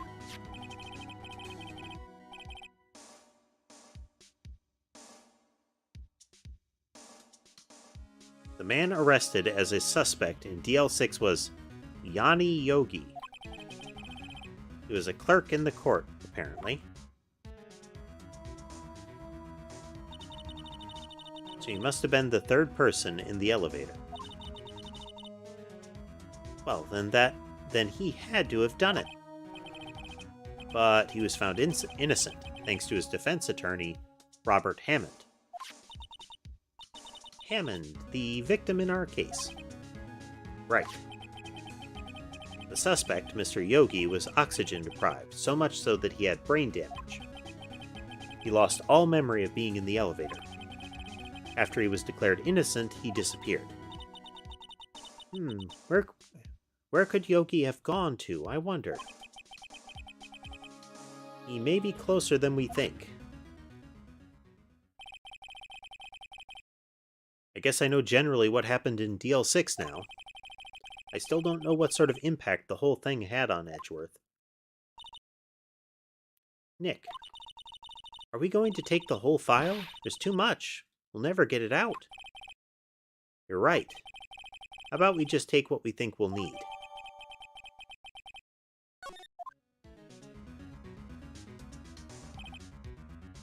Right. That's probably all we'll be able to find here. Now all that's left is the trial tomorrow. I wonder how Dad will do testifying in court.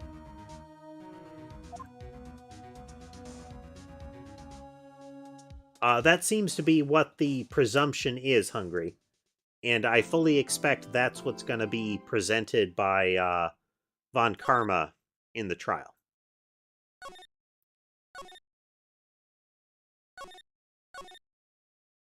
But we are going to have to pick that up next time.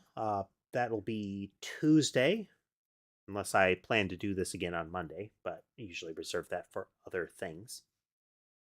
We're going to call it a little bit early today. We did start a little bit early, but starting to get a bit of a headache. So I want to make sure I don't do anything to worsen that. That's right, Ray. It would be ideal for Edgeworth to take the blame in this. And I wonder if the idea is that Yogi wanted to make sure that the defense attorney was silenced so that the truth of the case couldn't get out. Like maybe Hammond knew something that would maybe he found out where Yogi was or found out something incriminating. Or Edgeworth did and was meeting with Hammond, and Yogi assumed that he was going to share the information. Well, it was good to have you, Ray, there. Exactly, Hungry. Edgeworth was there monster hunting.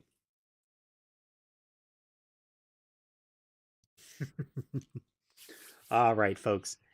Thanks for watching with us tonight. If you would like to meet up with the rest of the community and chat a little bit, or just see pictures of cats and whatnot, you can swing on by our Discord. It isn't a clickable link, but you can see it there and transcribe it into a web browser to get joined in with the channel. Hey, thanks for the sub there, Ray. Definitely appreciate it. We do stream all days of the week except for Sunday and Wednesday. Those are my catch up on videos and do other projects days. But otherwise, it is throughout the week, and I generally post my schedule on Sunday or Monday. If you aren't familiar with the rest of my content, I do post the VODs and the highlight reels and shorts are on YouTube. I mirror the shorts over to TikTok, and I also have a Patreon and a Ko-fi. But again, thanks for your support by watching the streams. Thank you all for joining us, and I will see you again on Monday.